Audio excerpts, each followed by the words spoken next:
and my entire life destroyed. It all started when I was in elementary school. I thought everyone viewed the world like I did, and I thought it was completely normal. Because of my unique abilities, doctors finally evaluated me after I finished high school and before I went to college. The result? I am a high-functioning autistic person with synesthesia, a condition seen in just a small percentage of people. My parents never thought I was autistic while I was growing up. They believed my different skills came from being smart. As a high-functioning autistic individual, I was only a little awkward in social situations. I often said exactly what was on my mind without holding back. I couldn't lie, even if it would make me look better. Telling jokes came easily to me, but lying did not. Now, as an adult, looking back, I see that my condition started as number form synesthesia. After I learned basic math, I could see numbers in different colors in my head when I thought about equations. For example, if the teacher asked what 2 plus 2 was, I would picture the numbers 2, 2 in red, while other numbers danced around it in various colors. I quickly learned that numbers colored in shades of green were the correct answers. By middle school, the answers began to show up in different ways. Sticking with 2 plus 2, instead of seeing the number 4 in green, I started to see the word for spelled out, but it was still green. This made things difficult because longer answers needed to be changed back into numbers or equations. Despite this, my math grades were mixed. It felt like my brain understood the math but didn't always let me show how I got the answers. I often got the right answers but struggled to explain my thought process, which affected my grades and made others suspicious. Sometimes, I was even accused of cheating, but nobody ever actually caught me doing that. While I excelled in math and science, I found history and social studies very challenging. Memorizing names, places, and events was not my strong suit. As I continued my education, my version of synesthesia changed too. I didn't have a perfect memory, which I would have liked, but I learned to make the best of the unique skills I had. In college, courses like calculus and differential equations opened new doors for me. As I learned more advanced math, I began to see groups of answers in different shades of green, realizing that darker greens were more accurate than lighter ones. I found my strength in statistics and probabilities. Although many of my classmates disliked certain subjects, I grew fond of them because they shaped the way I saw the world through my unique way of thinking. I learned to notice things that others often missed. I eagerly took in as much information as I could and understood it in ways that were different from most people. Understanding became my goal in school. In college, I stopped talking about my special way of thinking. The word autistic, whether mild or more extreme, made others see me as smart in some areas but lacking in others. I became the person everyone asked for help, but I struggled to connect with others socially. I couldn't easily hide my true self, but I figured out that not sharing everything about me could help me fit in better. This made it easier for me to go on dates. As I changed my circle of friends, I started to feel accepted as a different kind of smart person with a unique personality. In my final year of college, I met Mary Beth Meadows in one of my classes. She seemed truly beautiful, and many guys constantly tried to impress her. I thought she was way out of my reach, yet I admired her like everyone else. I dated a few girls who I thought were more suited for me, but every time I kissed someone, I found myself imagining it was Mary Beth. For some reason, that thought excited me. After 3 or 4 dates, though, the girls would slowly drift away. I think they found me unexciting. Sure, I could easily list many numbers or facts, but that didn't spark anyone's interest in me. My parents had often said that there would be someone for me, someone who would truly understand me. Life can bring surprising pairs together. One day while I was sitting alone in the campus library, Mary Beth approached me. "Is this seat taken?" Her lovely voice caught my attention. No, please, feel free to sit," I replied, feeling stunned. The girl I admired had come to sit next to me, and I couldn't help but wonder why. I half thought she was daring her friends to see who could ask the least appealing guy out. But Mary Beth was genuinely charming. "Hi, I'm Mary Beth Meadows. We haven't met properly yet." "I know you, Mary Beth. I've known for a long time. I'm Andrew Stevenson." "And how do you know my name?" she teased. "I'm pretty sure every guy on campus knows who you are." "When the most beautiful girl walks into a room, every guy notices," I said, waving my hand to show her the attention she was getting. All eyes were on her, and here she was sitting next to me. She laughed at what I said, understanding it was true. You're funny and different from the other guys on campus, and that's what drew me to you, Andrew. There's something special about you. I can't quite figure it out yet, but I know it will come to me. To help, why don't you share something about yourself that might spark my memory? I already know you're really smart. Everyone talks about that, but it's not just that. No, there's something more, she said, tapping her chin thoughtfully. I was surprised that this girl who was stunning was interested in me at all. I wasn't sure what to say or what part of my life would interest her. Knowing she was far out of my league, I decided to be honest. I had nothing to lose. I'm not sure what you want me to say, Mary Beth, so here's the truth about me. Most people don't know this, so I hope you can keep it to yourself after today. I'm on the autism spectrum. It can be both a strength and a challenge for me. It helps explain why I'm good at math and analysis, but it also means my social skills aren't great. Most girls find me dull after a few dates. Is that what you wanted to know? I asked, feeling a bit down. She looked surprised for a moment as she searched my eyes. Then she reached for me and gave me a warm hug right there in the library. She pulled back and flashed me a bright smile. That's it. I knew there was something familiar about you, and you nailed it, she said with excitement. How do you mean? I have a 12-year-old sister, Marnie, who is also on the autism spectrum, but in a different way than you.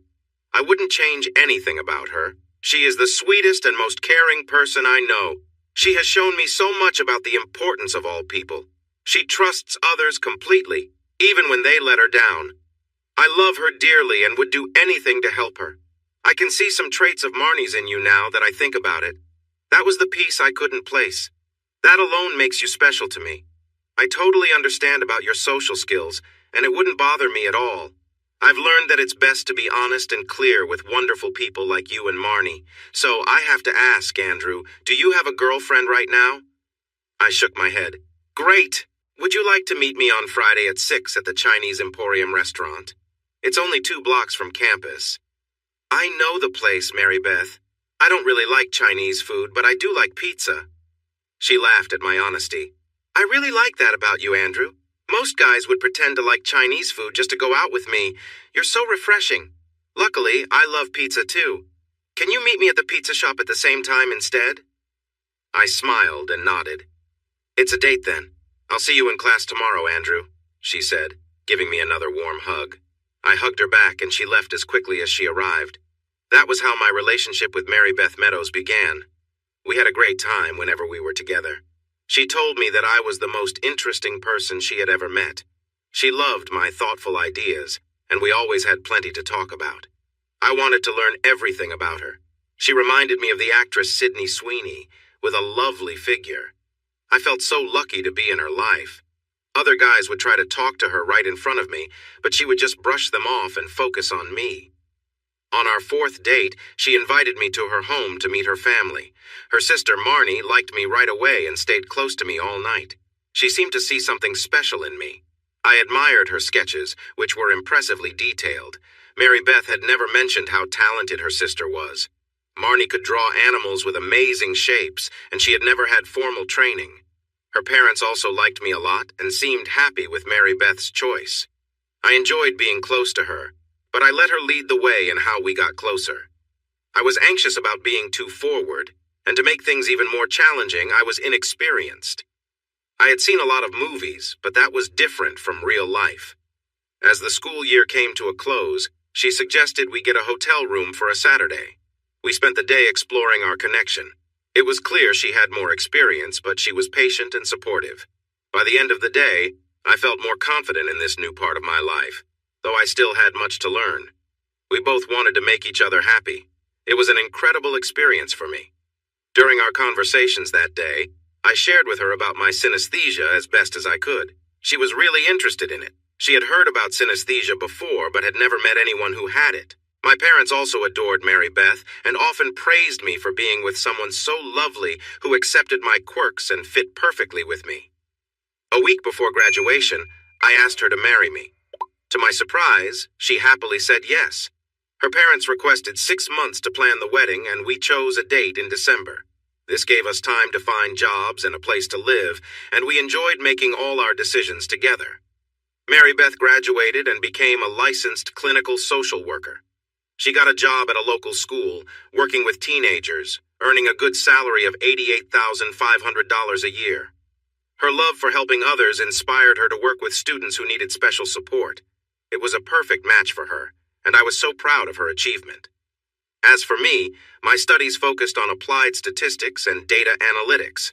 Most graduates in my field looked for jobs as financial analysts, but I wanted to be an investment analyst for a company that bought and sold entire businesses instead. I went to interviews at many firms, but they didn't feel right for me. One of my professors reached out to say that he recommended me to Higgins Investments, Inc. A former student told him they were looking for a junior analyst. I was thankful for the recommendation and arrived early for my interview. Don Sharp, the lead analyst, asked me many questions. "Mr. Stevenson, please call me Andrew." "Thank you. Andrew, I must say it's rare for someone to surprise me, but you did. After spending an hour talking with you, your answers have been impressive and thoughtful. Your way of thinking leads me to believe we could train you to be the kind of analyst we need to make informed decisions. We buy and sell companies and handle mergers. I would like to offer you a junior analyst position in our mergers and acquisitions team with a starting salary of $96,280 per year." I was thrilled and accepted the offer right away. My salary combined with Mary Beth's gave us a total of $184,780 a year. It was a great start to a life with the most wonderful person, doing the kind of work I had always wanted. Life felt perfect. Mary Beth and I picked our first house carefully, dreaming of a larger, nicer home in the future. I would have been happy anywhere with her, but I wanted to give her the best I could. I became Don's trusted helper at work. Our department, mergers and acquisitions, had 4 parts. Don was a vice president in charge of forecasting, and I was his only assistant. Bill Spencer worked as vice president of evaluating prospects with 10 accountants on his team. Terry Whiteside led the legal department, managing a large group of legal staff. Henry Stubblefield was in charge of negotiations and had 7 skilled deal makers working for him. Don mentioned there were 2 other vice presidents in the company, but they were not involved in my department. I learned that the person I replaced had made many poor decisions, and I hoped to do better. Don told me he had a personal success rate of 60%. The company was doing well, but Don mentioned that the CEO, Ben Higgins, wanted him to find even better opportunities. Don said it would likely take me a year to understand everything before I could suggest any good ideas for mergers or investments. It impressed me that they were thinking about long-term potential. I realized I needed to expand my analysis. I couldn't just look at immediate opportunities. I had to think about how situations might change and what could become smart investments. I also noticed my work computer was just a standard model and not very powerful. I told Don that to do my best work, I needed a high-performance model like the ones I had in college. Don agreed and let me order what I needed. I selected the model, specifications, and the best price to buy it. 10 days later, my new system was set up, complete with 4 large monitors. I began gathering as much online information as I could to find companies for possible mergers or additional income opportunities. 2 weeks later, I gave Don a list of 6 companies to consider. He laughed at my eagerness.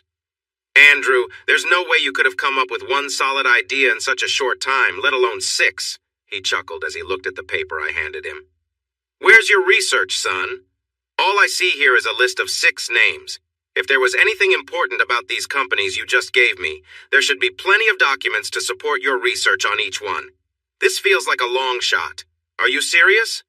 "No, sir, I promise. These are my best recommendations. I picked one for a merger and the other 5 are planned for acquisition. Once they are bought, you can either break them up and sell them for a profit, or keep them for a while to earn a return. They are good choices either way." Don Sharp looked at me with a smirk. "Andrew, you're young and eager. I understand you want to impress me and show that you have something to add. But I can say that there's no way you can reach such conclusions in the short time you've been at Higgins Investments, Inc., especially when you have nothing to back up your suggestions. How can you expect me to take you seriously when you come to me with this?" I felt hurt by his judgment of my hard work, and it showed.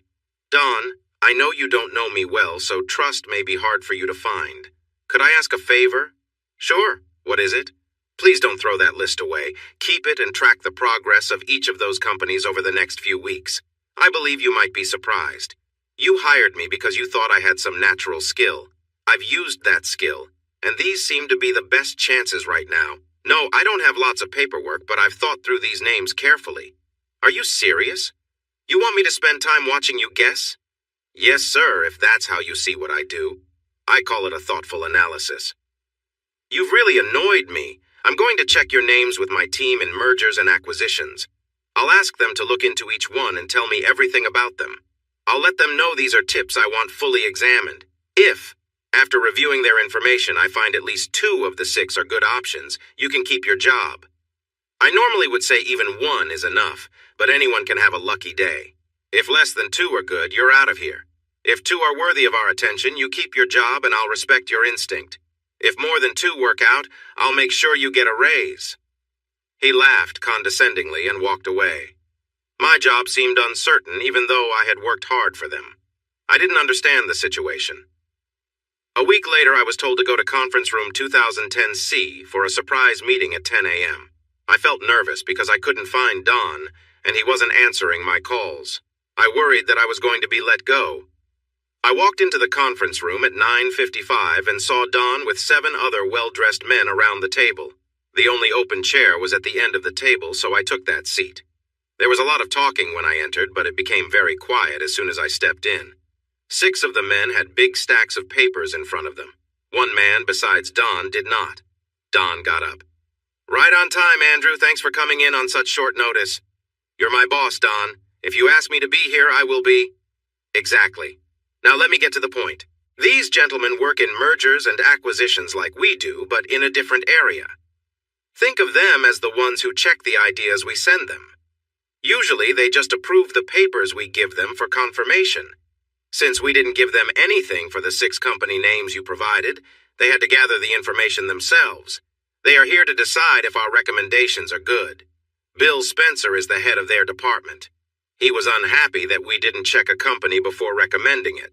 But luckily, they were not busy, so he had his team review our suggestions for practice. Remember, I said you would be out of a job unless 2 of those companies turned out to be good. I'm sorry, Andrew, but they are not just good. They are great. Bill wanted to meet the person who found 6 solid options without any backup.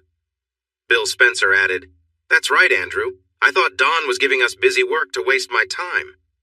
I'm happy to say that each of these companies is a real find. Don tells me you didn't work with him on this and he gives you all the credit. I find that hard to believe.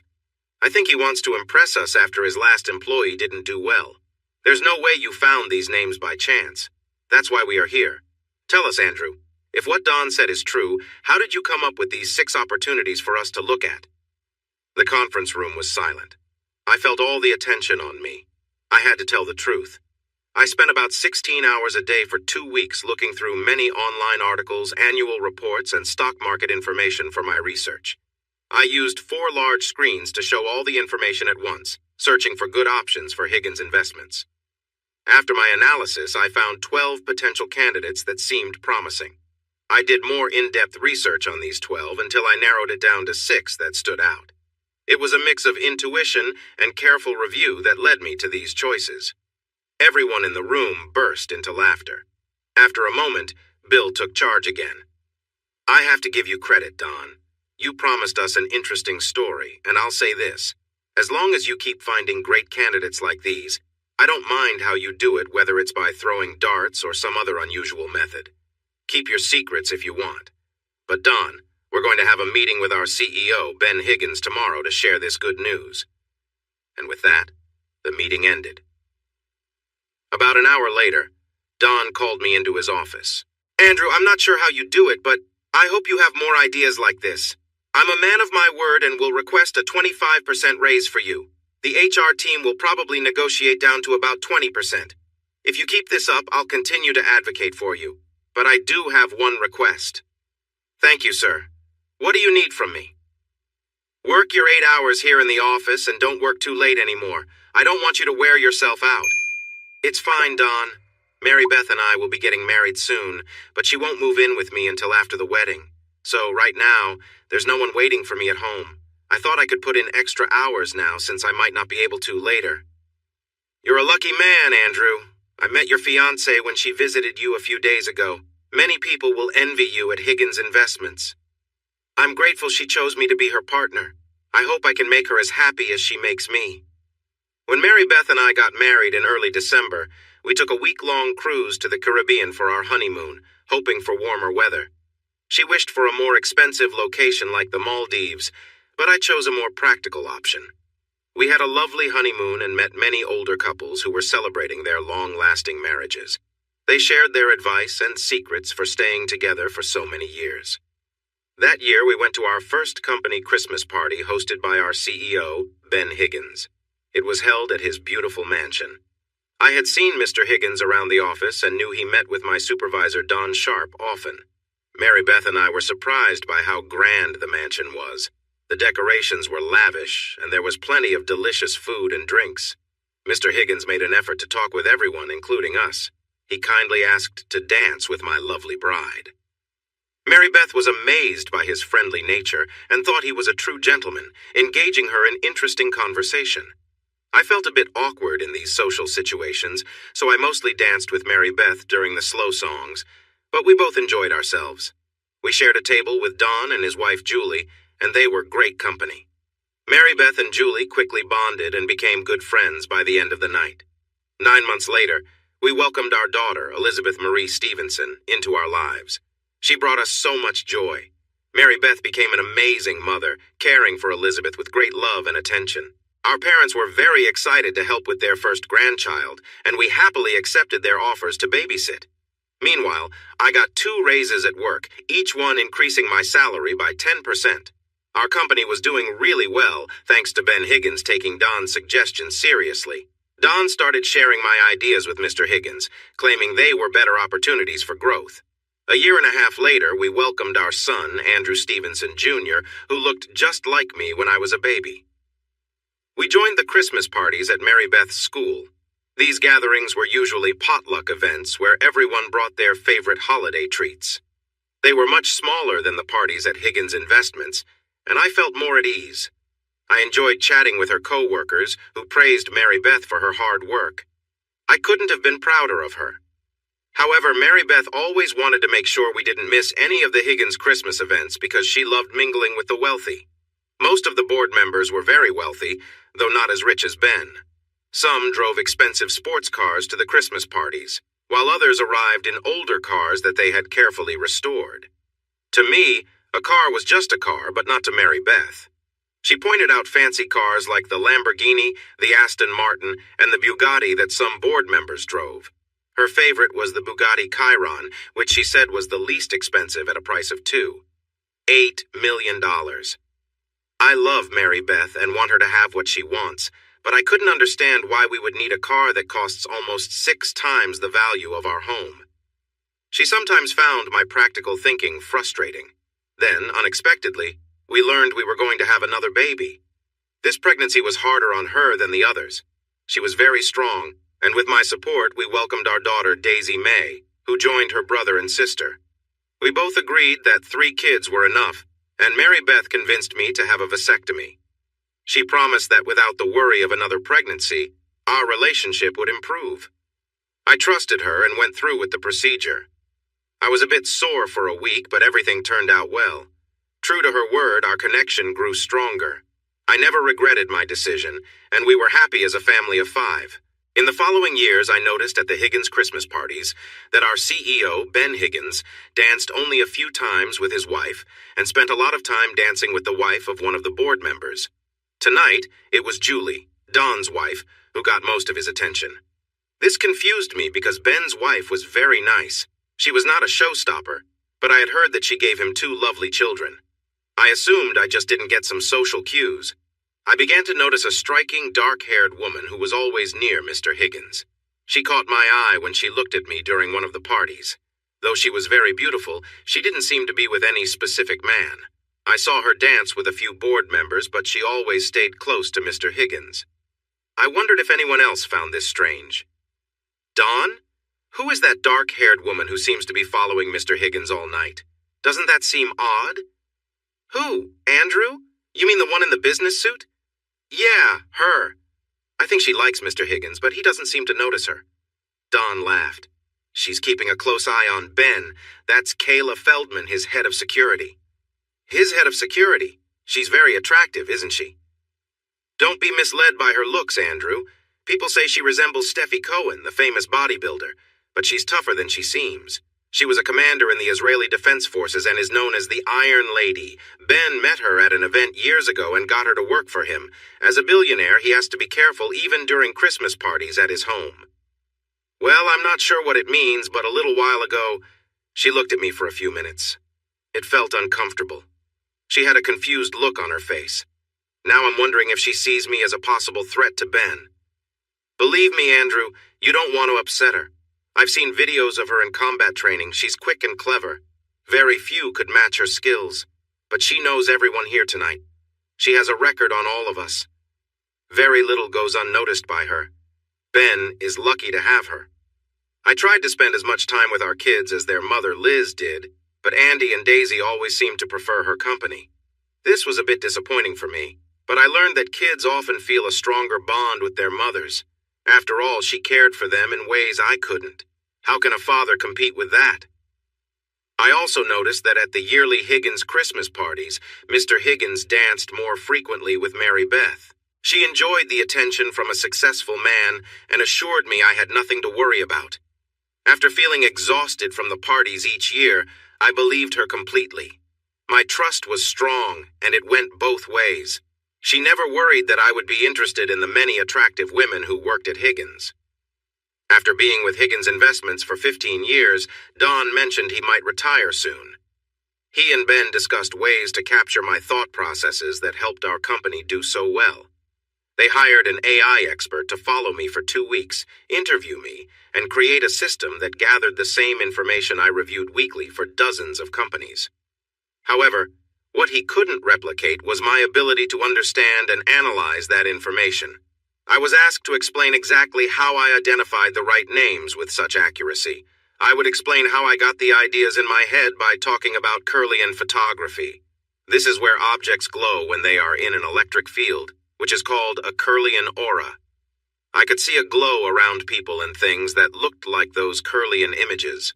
When I thought about the companies I was considering, I saw a bright aura around the dark green names of the ones my mind said were the best choices for investment. The programmer was frustrated. He raised his hands in defeat because he couldn't turn the images in my head into a program. He thought I was trying to confuse him on purpose. That wasn't true. I compared it to a person who can see trying to describe colorful pictures to someone who has never seen. After a lot of effort, the project was given up as a waste of time. 4 years later, I was earning about $275,000 a year, not counting the $25,000 Christmas bonuses. Mary Beth and I moved our family into a bigger house with more comforts. We weren't poor, but it was close since she liked to spend money more than I did. Our children, Liz, Andy, and Daisy, always wore the latest trendy clothes.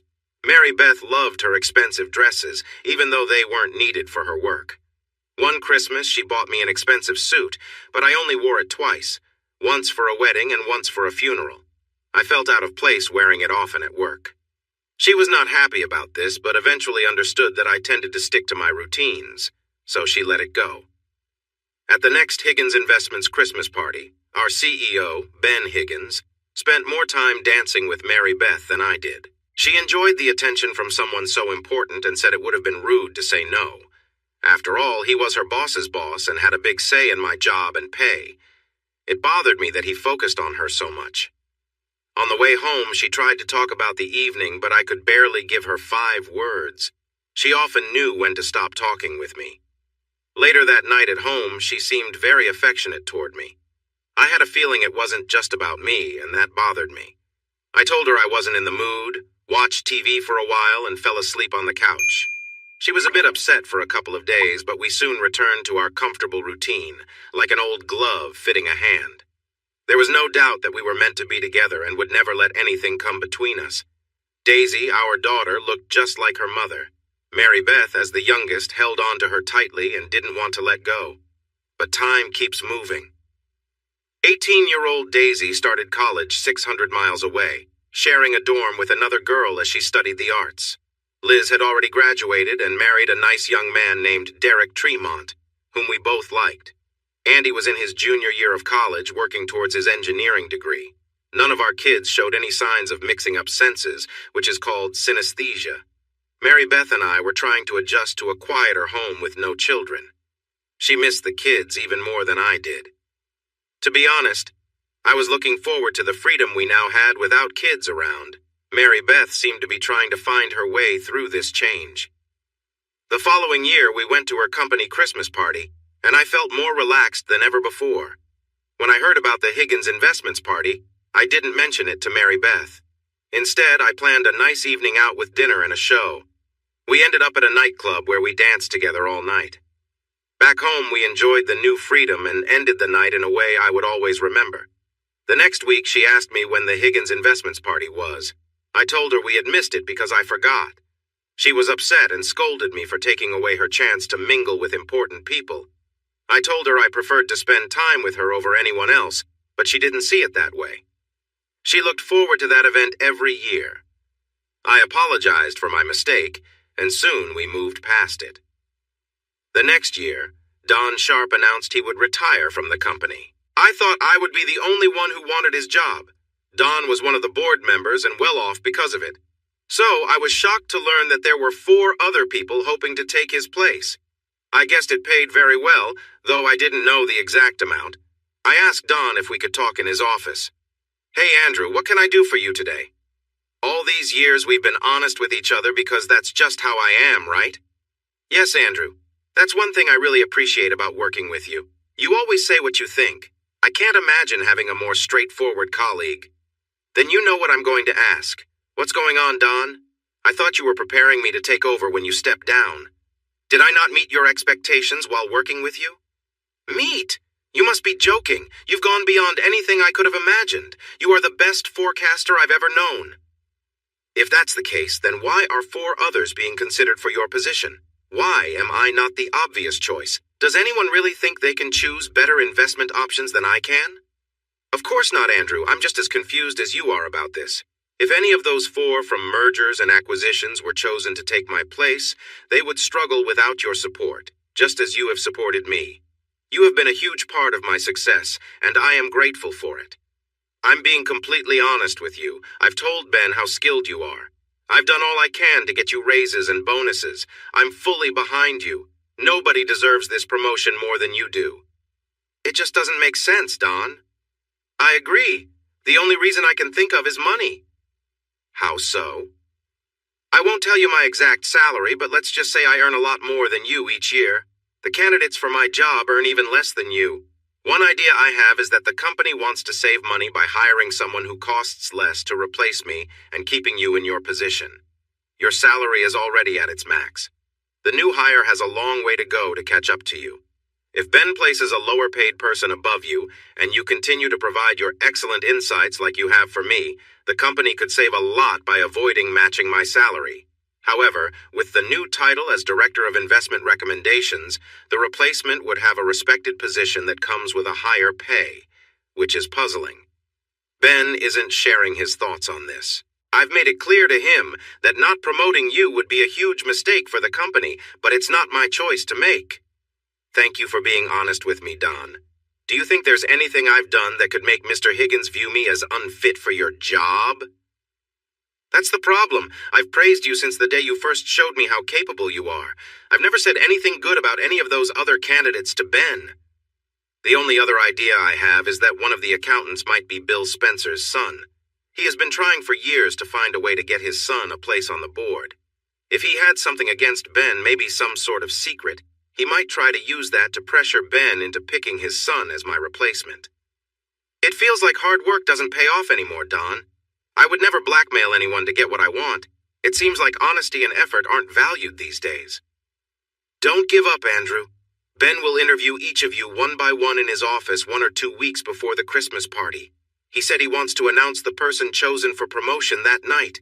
Positions like this are very rare in our company. Just being considered means you're already doing well. Thanks, Don. You have always been honest with me, and I really appreciate it.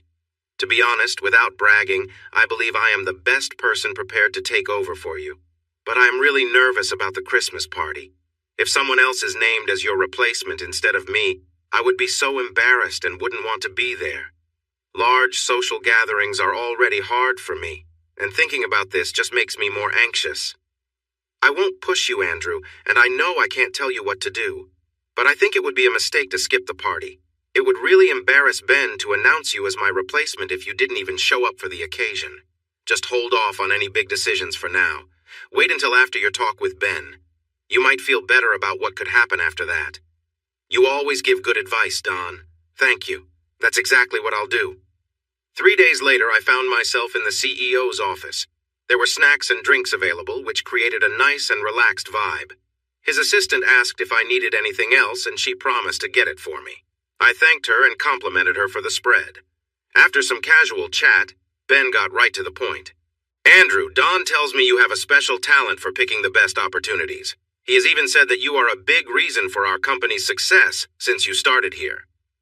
Don has been a great boss and a kind mentor. I've learned a lot under his guidance. I know he will be missed when he retires. The way you two support each other makes me think, Andrew. It seems clear to me that Don wants you to succeed him rather than anyone else being considered. I'm concerned that you might be trying to manipulate him in some way. His strong connection to you is puzzling. I would never do that. I have nothing to use against him. As I mentioned, he's been a great boss and gave me the chance to work for you. He said something similar when I asked him about you. What worries me is how you dismissed our software developer when he tried to create a program for those special ideas you claim to have. I don't understand how that works, and when things are unclear, I tend to avoid them. If I don't understand something, it's hard for me to believe in it. You and Don want me to risk my whole company based on these visions of yours. Honestly, I have never encountered anything like this, and it's difficult for me to take a big risk on something that feels uncertain. The other candidates can provide solid proof, data, and documentation to support their ideas, whereas you have a less clear approach. I promise you, I didn't dismiss the software developer. I'm sorry I can't explain what I see in my mind in a clear way. If I could, I would create the software myself and sell it, but I've learned to trust my vision. Trust is indeed important. I've come to trust Don, and that's helped our company succeed. Don believes in you, but you haven't had the chance to earn my trust yet. To me, trust is essential. Without it, everything else can fall apart. Trust brings loyalty. I want to trust you, Andrew, and I need to. Otherwise, I couldn't place you in such a significant role in this company. Do you understand my situation? Not really, sir. I've never shared information about the companies I've recommended to Don. I've always been completely loyal to Higgins Investments. I'm not aware of any negative feedback regarding my choices over the years. I can't speak to that, Andrew. Don has always been our spokesperson for opportunities. How do I know that what he's presented isn't mostly his influence? The other candidates can show me clear examples of their work while you can't. Without that, you'll need to do something remarkable to earn my trust and your loyalty.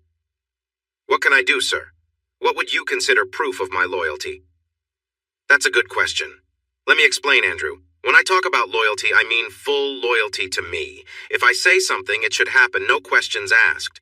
For instance, if I were to give you a direction, I'd expect you to follow it without hesitation. However, I want to make it clear that I would never ask you for anything inappropriate. I want to share something important with you. You need to trust and believe in me to follow my requests without questioning. If you can earn that trust and show your loyalty, then the job will be yours. This opportunity could change your life and your family's life, Andrew. I'm not sure what you earn now, but if you take Don's position, you would start with a salary of $1 million a year and a spot on the board. That spot comes with some great benefits, but I won't go into detail now. Just know this is a serious matter. You could retire one day as a multi-millionaire like Don. I was amazed. I had no idea how much Don was making, and here I was being considered for his position. I am very loyal, sir. I am ready to prove myself. I'm glad to hear that, Andrew. That's great news. I will test your loyalty when you least expect it. If you pass, the job is yours. Thank you. I promise I won't let you down. Stop calling me sir. Just call me Ben. I believe we have a great future ahead of us. Yes, Ben. Thank you. The night of the party had finally come. I felt nervous all week, expecting a difficult task from Ben to prove my loyalty. Even if it meant doing some paperwork on my recommendations, I would have done whatever it took. But nothing unusual happened that week. I started to think that maybe Ben was just trying to motivate me to stay focused, and I was ready for that. Then I was caught off guard at home when Mary Beth said, "I've rented you a tuxedo for the Higgins Christmas party next Saturday night." A tuxedo? Next Saturday? How did you know about the party? I hadn't even told you when it is. I usually wear a suit. She laughed at my confusion. Well, if you really want to know, Ben Higgins called me today. He and I had a good chat about you and your future at the company. He wanted to make sure we both attended the Christmas party this year, since we missed it last year. Why would he call you instead of telling me himself? That's weird. Why not just talk to me directly? He's a very thoughtful man, Andrew. I told him I wouldn't share the details of our talk, but when I recommend you go to the party and wear a tuxedo, don't you think that means something? What do you mean you promised him? Are you keeping secrets from me that involve my boss? If you know something, Mary Beth, please tell me. I'm your husband. I can't, dear. I gave him my word, and I plan to keep it. If I say more, I'll spill the beans. Did you know that Ben is going to share the promotion news at the party?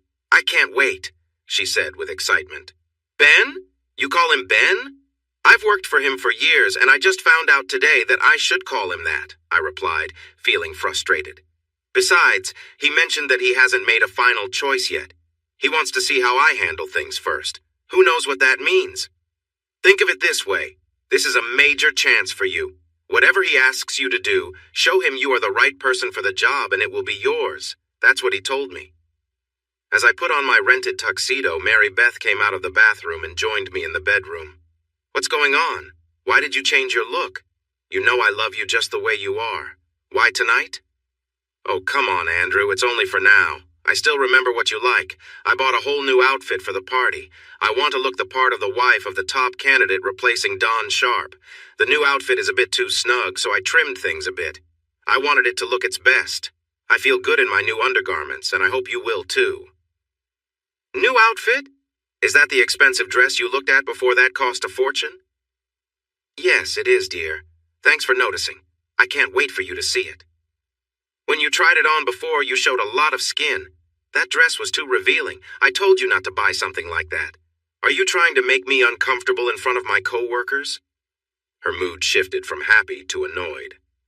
Who do you think you are judging how I dress? You'd probably show up in jeans and a t-shirt if it weren't for me.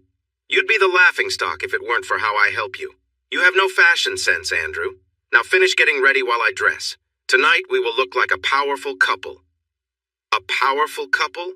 How about a lady of the night and her manager? If I can't convince you to wear something nice, maybe we shouldn't go to the party tonight. I could think of a different place for us to go where I wouldn't feel awkward being with you. How can you say something like that to me? Do you really think I'm that kind of person? This is your autism talking, Andrew. Let's be honest, you're not the greatest at understanding and handling social situations. You need to trust that everything I wear, say, and do tonight is to help us build our future together. No one will be prouder of her husband tonight than me when Ben announces the promotion. Now get dressed in your tux and let's get going. Got it? She challenged me to argue. Even though I didn't like it, she was right.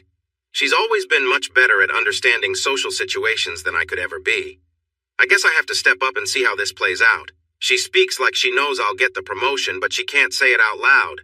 Once we're at the party, if I feel too uneasy about how others look at her, I'll just take her home early. I drove us to the Christmas party at Ben Higgins' house in our black Volvo XC90 hybrid. It may not be as flashy as other cars, but it got us there safely. The guard at the entrance asked to see our invitation and then let us through. We drove up to the front of the mansion, and the valet took my keys and parked our car. Inside, the coat attendant and security welcomed us warmly and asked for our phones. May I ask why? Of course, sir. Last year a guest took some unwanted photos with their phone. We're not sure if they were for personal use or something more serious. We work hard to keep everyone at the event safe and private. To help with that, Wendy will check your coats and phones and you'll get them back when you leave. If you need to make a call for any reason, just go to a staff member and they will give you a general phone to use. We nodded and agreed. Then we were treated like special guests. The 6 board members and their wives welcomed us warmly, making me feel better. All the signs pointed to me being announced as Don's successor. I met Robert Salmon and his lovely wife Trudy for the first time. When I say lovely, I mean truly impressive. I learned Robert is a vice president of accounts receivable.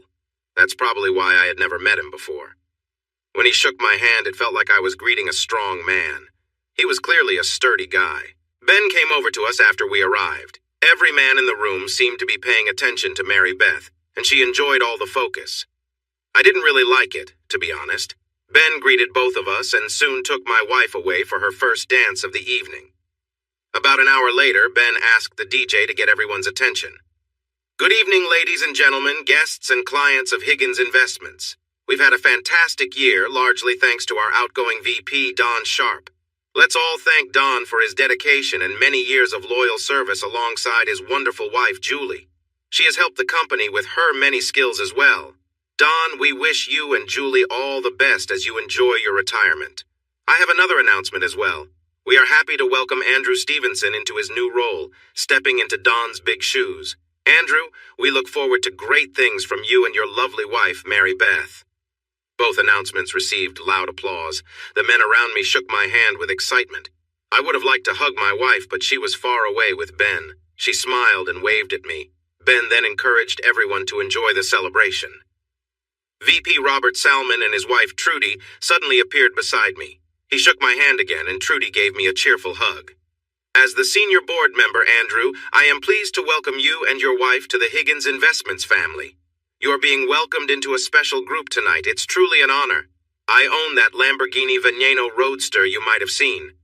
Before long, you'll be driving something even nicer than the Volvo you came in. Your new salary will place you in a top tier.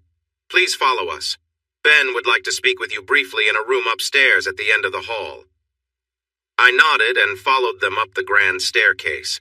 It was quite easy to follow behind his lovely wife in her stylish dress. A security guard stood outside a door and opened it for us, closing it behind us. I took in the surroundings, noticing that the room was quite spacious with a large bed on one side and a small seating area at the foot. On one wall there was a large mirror, and opposite the entrance, behind thick curtains, was a small window. I could just make out the room through a small gap in the heavy curtains. There were 2 comfy chairs placed here and there, and a bathroom door was open for convenience. The carpet was a soft red, and underneath it was thick padding. A small home theater system rested on a nice dresser, but it wasn't being used right now. The lighting in the room was soft, and I noticed a dimmer switch on the wall near the door. Robert and Trudy both smiled warmly at me. I'm sorry, Andrew. Ben must be running late, Trudy said. He'll be here soon, I promise. I simply smiled and nodded. Why don't you take a seat on this big couch and keep me company while we wait? I must admit that my high heels are a bit uncomfortable, Trudy said as she kicked off her shoes. Thanks, Trudy, but I should stretch my legs. That's fine, Andrew, but please just call me Trudy. When you join our family, we all use first names. Thank you, Trudy. I'll remember that. Just then, Ben and Mary Beth came into the room together, and the guard quietly closed the door behind them. I apologize for being late, Andrew. I was chatting with Mary Beth here, and we lost track of time. She knows everything, and she's fully on board. Robert, have you talked to Andrew yet? No, Ben. You wanted to make sure everything was clear. You're right. Let's get started, shall we? Andrew, with your promotion, you and Mary Beth are now part of our special corporate group. At Higgins Investments, we treat our board members and their families like family. We want you to feel at ease to say and do anything around us as you would with your own family. We believe in working together for everyone's benefit. How does that sound? That sounds great to me. Good. Mary Beth agrees as well, Ben added, smiling at her. She looked happy but said nothing. If you remember our earlier discussion in my office, I mentioned testing your loyalty. Yes, I remember you saying that, but you weren't sure what it meant. That's right. Well, here's how it is. Your new yearly salary starts at $1 million, just as I mentioned.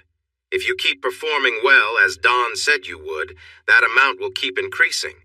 Think of it like sharing profits. What do you think of that? I'm honored that you have such confidence in me, sir. Well, it's not just about your work, Andrew.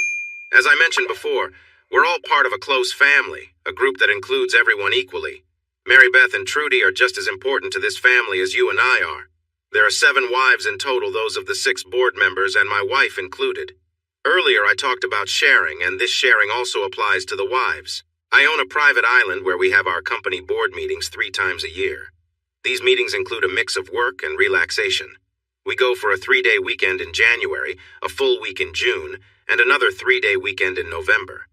During these meetings, the 7 wives participate in a unique tradition. The idea is that everyone is involved and no one is left out. To keep things fair, the women pick a name at random to determine their partner for that time, but they can't pick their own husband or choose the same person twice in a row. Julie, who is Don's wife, has been helping Mary Beth for nearly a year now, guiding her and making sure she is comfortable with this arrangement. Julie knew that if Mary Beth wasn't fully on board, your promotion wouldn't have been offered to you. Please don't be upset with Mary Beth. She had to keep this a secret to make sure everything was clear and agreed upon before telling you. In a way, Andrew, you have your wife to thank for your promotion, as it wouldn't have happened without her support. She's truly remarkable. I stood there, shocked, as he continued. Andrew, tonight, Mary Beth and I will be spending some time together in the next room. There's a one-way mirror between the rooms, and when I activate it, you'll be able to see everything that happens. This is a test of your loyalty, Andrew. I'll be with Mary Beth tonight and into the morning. By noon tomorrow, I'll return her to you, having spent time with her, but she'll be unharmed. She has assured me that she is fully committed to this arrangement. Don't think this is only about me, though. You won't be left out either. Trudy, who is well liked by the other board members, will be spending time with you tonight. She's very experienced in making sure everyone feels satisfied and relaxed. Do you have any questions before we start? Don and Julie? I asked. Yes, they have both been caring members of our family. Julie seems very passionate, just like Trudy. Now that Don is leaving, he won't have access to our wives anymore. That's why Julie has been asked to help find someone to take over for her. Don mentioned that his only regret about retiring now is missing out on Mary Beth's cooking. Ben, can I talk to my wife in private for a moment? I asked, feeling anxious. Oh, but I want to hear what you have to say, Andrew. Remember, we don't keep secrets from each other. If you have something to say to her, please say it here now. We are all family. My mind was swirling with anger, embarrassment, and confusion. Did Mary Beth really agree to all of this without telling me? Was it true? I took a deep breath to calm down, trying to stop myself from saying something I might regret. I looked directly into my wife's eyes. Mary Beth, is what he said true? Did you agree to this without discussing it with me first? As he mentioned, I couldn't share the details. I wanted to, but I felt it might ruin things. You know, I had relationships before we met. Participating in this isn't very frightening for me as a woman. I'm more worried about how you might feel. Worried about me? Of course, it will affect me. I don't want you to be part of this, Mary Beth, even if it means I might lose out on the promotion. Please, let's talk about it first. Didn't you hear what he said? $1 million every year? You have worked hard your whole life. Now it's time to enjoy the rewards. We could buy that car I've wanted for so long, and I've even found the perfect ring for our next anniversary. This is such an exciting time for us. You can't deny what we could do with that money. We're partners, remember? With the raise and all the benefits from your new job, we can finally do what we want. This makes perfect sense. I believe this won't hurt our marriage at all. We will handle it just like we have since day one. We are a strong couple. I used to believe that was true, Mary Beth, but now I'm not so sure. Honey, you seem too focused on planning our financial future to notice that our present is falling apart. If you go through with this, I'm afraid our marriage might not make it. I can't share you with other people, as he just said. You might be confusing my difficulties with social situations for a lack of understanding of feelings. Hasn't your sister Marnie taught you anything? She is the most caring person I know. People like me find social situations tough, but when it comes to feelings, your sister and I are much more in tune than you realize. You know, my way of thinking is more straightforward than yours. While you see many options, I see only right or wrong. My views have always been clear to me. 2 + 2 = 4. Mary Beth, always. You think that because 4 is part of 5, that makes 5 correct too. But my heart and soul equal 2, your heart and soul equal 2, together our 2 + 2 = 4. Now you want to add something else to our 4, turning it into 5. But 2 + 2 will never be 5, Mary Beth, no matter how much you wish it could be. My clear view of our relationship has changed. After tonight, we can never be just 4 again. 5 will always change my view of you. 5 is not right for us, Mary Beth. I cannot accept 5. I'm sorry you were not satisfied with 4. You have chosen to step away from your promises, and now I no longer want to be married to you. Don't be silly, sweetheart. Our marriage is as strong as a rock. I'm not going anywhere, and neither are you. Have you forgotten? Trudy is going to offer you experiences you've only dreamed about. Once I've shared a bed with Ben, who has much more experience than us, I might be able to teach you new things. This will be good for us, honey, not bad. Don't you see? Trust me. No, I don't see. Trust takes time to build, but when it's lost, it's gone in a flash. I'm telling you now that I don't want you to do this, Mary Beth. If you do, I won't be able to forgive you. This will come between us. I mean it. The choices you make shape who you are and what happens next. You know him better than we do, Mary Beth. Would he really end your marriage? Ben asked. I don't want any divorces. It disrupts everything. After Ben's question, Mary Beth desperately tried to make me understand. You might think this way right now, Andrew, but I know you better than you know yourself. My sister Marnie has always forgiven my mistakes, and you've done the same since we met. That's the nature of special people like you. Holding grudges isn't part of how you express feelings. Once Trudy shows you what she can offer, you'll forget about this, I promise. Think of it as starting a new adventure. Marnie didn't choose to be your sister. She was born into your family. Even if you became a very bad person, you would still be her sister. I chose you as my wife because I believed you shared my commitment to our marriage. If you break that commitment tonight, I can end our marriage through divorce. I have expressed everything as clearly as I can, Mary Beth. If you go ahead with this, you can find others to meet your needs, because you won't be with me again. I promise you that. Her eyes filled with tears at my strong words of sadness and resolve. You say that now, Andrew, but you will forgive me and everything will go back to normal. Just wait until you've had a long night with Trudy. That will never happen. Think what you like. Goodbye, Mary Beth. I feel like I've already lost you. My love for you is fading. With tears falling, she moved to hug me, but I stepped back. Then, in frustration, she said, Come on, Ben, don't let Andrew ruin our night. He'll change his mind once Trudy has her way with him. That's right, Ben replied. No man can ever resist Trudy. Andrew will be no different. Trust me. They both laughed and left the room. Robert left after them, and the guards securely locked the door behind them. I rushed to the door and tried to open it, but it was locked tight. I called for him to open it, but no one paid attention. I was stuck. I heard another door close, and the mirror turned into a one-way glance. I could see into their room, but they couldn't see into ours. Ben stood next to Mary Beth and kissed her deeply. She eagerly kissed him back. I closed the curtains in disgust, not wanting to see what was happening. I had almost forgotten that Trudy was still here with me. It's probably just as well, she said with a smirk as I shut out the view. We'll have our own fun in here.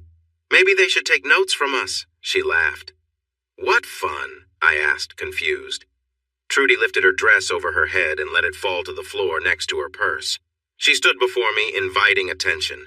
She was wearing just a black garter belt and stockings. Her movements were attention-grabbing as she swayed her hips to keep me focused on her. Convinced she had my full attention, she danced to the music she started playing on the home theater system. The lively rhythm matched her moves. Trudy placed her hands on my shoulders and guided me to a chair, pushing me gently into a seated position. She began moving in a way that was meant to entice me, but my thoughts were elsewhere. I couldn't stop thinking about Mary Beth and what was happening with Ben in the next room. The pain of her actions cut deep, and I knew I wanted no part in this lifestyle, no matter how it was framed. Trudy, you're a beautiful woman, there's no denying that, I said, trying to remain calm. But I'm still married, even if things are falling apart next door. I can't do this. Please, I respectfully ask you to leave and take care of your husband. I'm sure he would rather you be with him right now. She smiled and shook her head. Oh, Andrew, you don't get it, do you? My husband loves hearing about what I do with other men. It makes things even better between us. But right now, this is all about you. And trust me, you're going to be glad you're here. She intensified her movements, turning to face me with a suggestive look. She tried to get closer, pressing herself against me, but I remained still. When she leaned in to kiss me, I quickly turned my head so her kiss landed on my cheek instead. "I've asked you to stop, Trudy," I said firmly. "Please, just leave." She laughed softly, ignoring my words. "Who are you trying to fool? I can tell what's happening, Andrew. You're no different from anyone else. You can't resist me, and I know it." Her tone grew more insistent, and she spoke as if this was a game she was used to winning. Hearing her mention my wife made me feel a wave of anger. The thought of Mary Beth's betrayal drained any reaction I might have had. I knew I had to put an end to this before it went any further. I didn't believe in violence, and I wasn't about to raise my hand in anger, but I needed a plan, something that would stop this situation from spiraling out of control. In that moment, I decided that I could use a little deception of my own, just as others had done to me. It was time to outthink this situation and bring it to an end. I imagined myself as an actor, playing a part. It felt right. I started my talk. "This is not going to work, Trudy, at least not like this," I said firmly. "It seems that Mary Beth didn't share what really interests me because she feels shy about it." Trudy answered, "I don't know what just happened, but I can see that you're not as interested anymore. So your wife was hiding something from me, huh? That makes sense. Sometimes women keep their best secrets to have an advantage with their partners. Don't worry about me, Andrew. I'm with Robert, and I'm not a threat to your marriage. If you keep acting this way, Trudy, you won't get anywhere with me. I promise you that. Well, if you tell your partner what you really enjoy, I swear I'll make it happen in ways you've never imagined," she said confidently. "Honestly, Mary Beth prefers I don't talk about what excites me the most and keeps me going all night. Come on, you can share it with me. I'll be the best you've ever had, and I promise we won't tell her how we used your secret," she insisted. "Okay, Trudy, but it might surprise you. She says it takes a special kind of woman to really know what makes me excited." "Enough, Andrew! Just tell me!" "Okay, but don't say I didn't warn you. She says I'm a bit different from other men when it comes to enjoyment. When you're pushy like this, it actually turns me off. I like to feel in control in those moments. At home, I like to make everything just right. The sight of my partner feeling completely open and free to trust me is what truly excites me.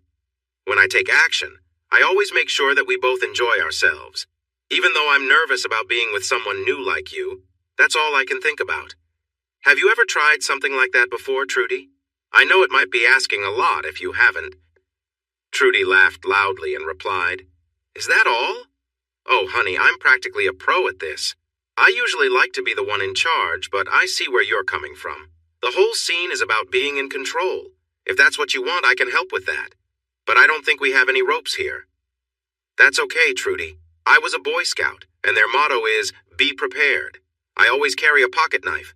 I can just cut the sheet into strips and make it work."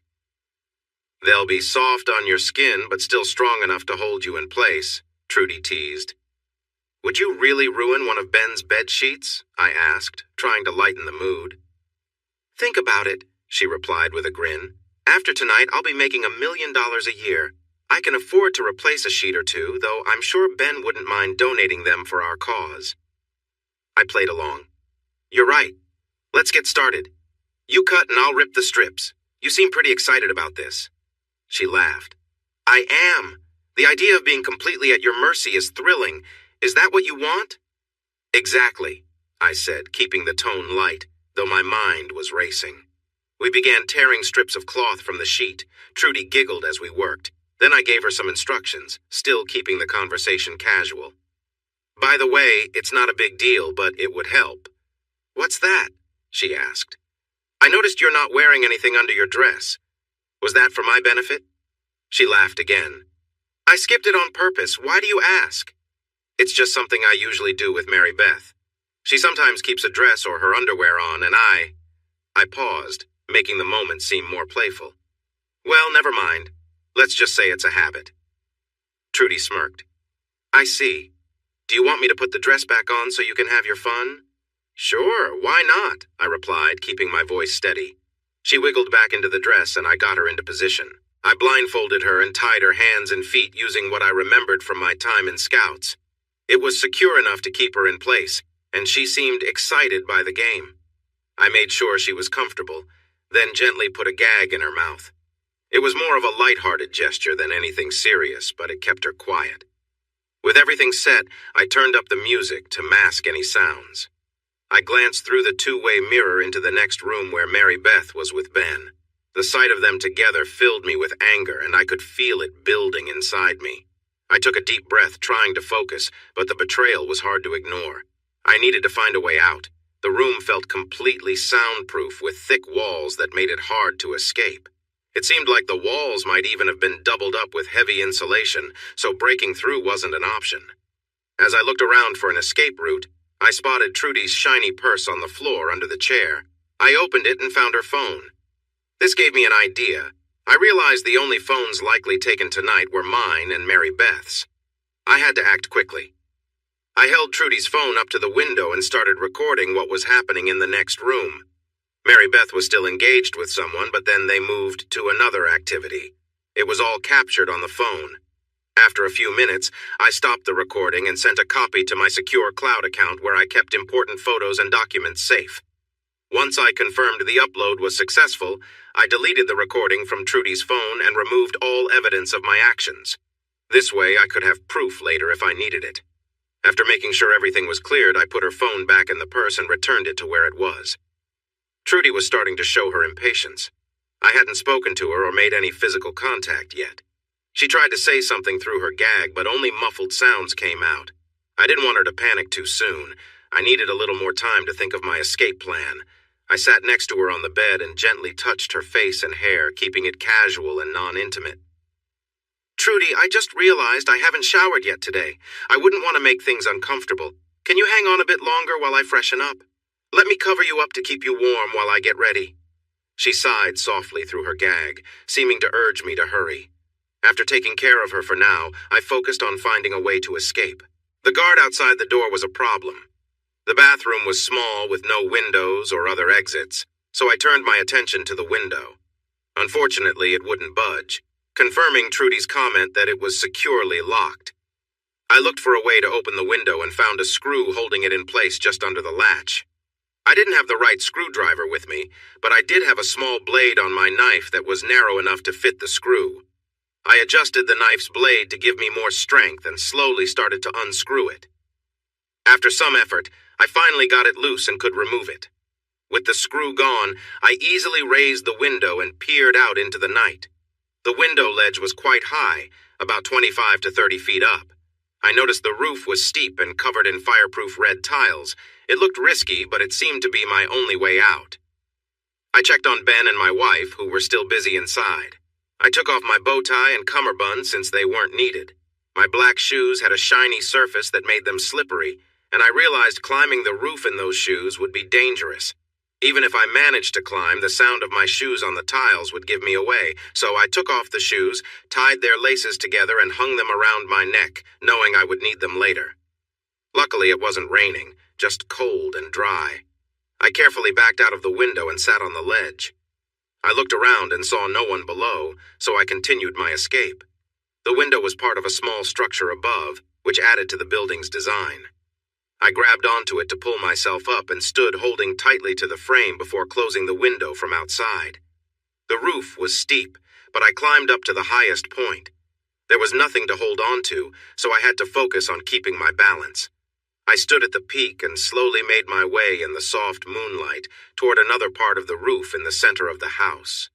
From there, I looked for the best path to get away. I was very high up on top of a big mansion, with just a small sliver of the moon shining through the clouds. Then, I noticed a bright green glow around a dark spot at the edge of the roof about 200 feet away. I knew I had to head toward that spot, so I carefully walked along the cold tiles. My feet were freezing. When I got to my destination, I noticed a tree next to the house. It was about 10 feet taller than the roof where I stood.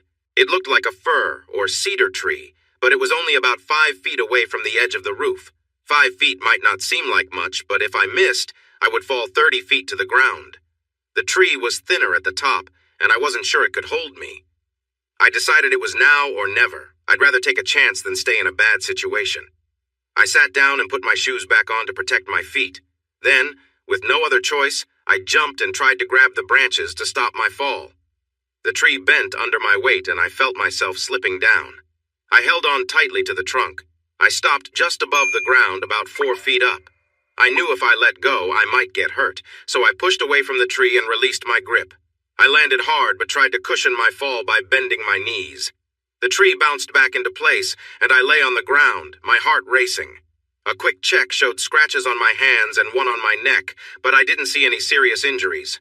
There didn't seem to be any broken bones, so I looked for my car. The tree was next to a carport with 9 cars parked inside. My black Volvo had a car in front and another behind it. Luckily, the car behind mine was a stunning, restored red 1965 Ford Mustang. I found it was unlocked. Older cars can be put in neutral without a key, unlike newer ones. I shifted the Mustang into neutral and pushed it back about 20 feet. What Ben and his team didn't know was that I kept a spare key fob hidden in a magnetic holder under my car, out of sight. I decided to keep it there after I saw the holder during a visit to the shop. Once I got the key, I opened my door, got in, and closed it quietly. Since my Volvo was a hybrid, it was silent as I backed up using just the electric motor. I drove over to the security gate. I was lucky again. There was a barrier arm that needed to be lifted to exit. The guard shack was empty but locked, so I couldn't raise the gate electronically. I checked the arm lever and found a manual release pin that could open it in case of a power issue. Once I drove past the open gate, I closed it behind me. Unnoticed, I drove away from the Higgins estate and into freedom. I hoped no one would realize I was gone until the next day, so I headed straight to my house. Once there, I quickly packed 2 suitcases with my clothes, laptop, important papers, and other personal items. I tossed my damaged tuxedo and shoes into a pile on the bedroom floor. Taking a pair of pliers, I cut my wedding ring in half and left it on the bed, wanting to make a clear point. After packing, I drove to my office at Higgins Investments. I wrote my resignation letter right away, signed and dated it, and placed it on Ben's desk, saying it was for personal reasons. I realized that keeping quiet about past issues could be a way to get back at Ben, or a chance to withdraw from Higgins Investments. But I knew this would impact all the employees, not just him. I would need to think about that after some rest. Before leaving, I moved most of our cash from our shared bank account into a new account in my name only, to make sure I still had access to the funds if needed. Not wanting to disturb any family or friends at this late hour, I found a low-cost motel on the highway and stayed there for the night. I was so tired that I slept well until my wake-up call brought me back to reality. It was Sunday morning, so I went back to the desk and paid cash for another night. I parked my car behind the building out of sight. Since my phone and coat were still at the Higgins mansion, no one, including my wife, could contact me. I thought about how they would react when they learned I had avoided any closeness with Trudy and had escaped my situation. I chuckled, wondering how upset Trudy might be and who found her. With my car missing from the driveway, Ben would have to figure out how to get Mary Beth home unless she decided to stay with him. I didn't care about that anymore. However, not having a phone was a hassle. I drove to a discount store and bought a burner phone so I could control who could reach me. Luckily, I had saved my contact list in the cloud. With my laptop and the motel's Wi-Fi password, I was able to access it. I also checked a video file I had recorded of Ben and my wife. It was just as disturbing to watch again. By lunchtime, I figured that a few people might be worrying about where I was. Ben had completely lost control of things. He might have thought he could use my job as a way to make me cooperate when he found me. But I doubt he would know about my resignation until Monday morning. My life had suddenly changed direction. Divorce was inevitable, but I also cared a lot about my job. I started working at Higgins Investments right after college, and now I couldn't expect a reference from Ben. I needed to look into new job options. Mary Beth still had her job as a social worker at the school, earning $95,500 a year. She could cover her own expenses with her salary, but she still relied on my income to manage the house payments every month. Now that I was without a job, I wouldn't be able to help with that expense, even if a judge instructed me to. I decided to call my parents. "Hi, Mom. Can you get Dad and put the phone on speaker so we can all talk?" "Sure, Andrew, hold on." "Okay, we're both here now. What's going on?" "I have some surprising news. Mary Beth has been with another man, my boss, Ben Higgins. I saw them together last night. I've packed a few things and left home. I'm at a motel right now, but I wanted you both to know what's happening in case Mary Beth calls looking for me. This is shocking. We're sorry to hear that, son. It's hard to believe she would do something like this. You must be feeling terrible. What are your plans? Well, I already took the first step and quit my job. I can't work there anymore after what happened.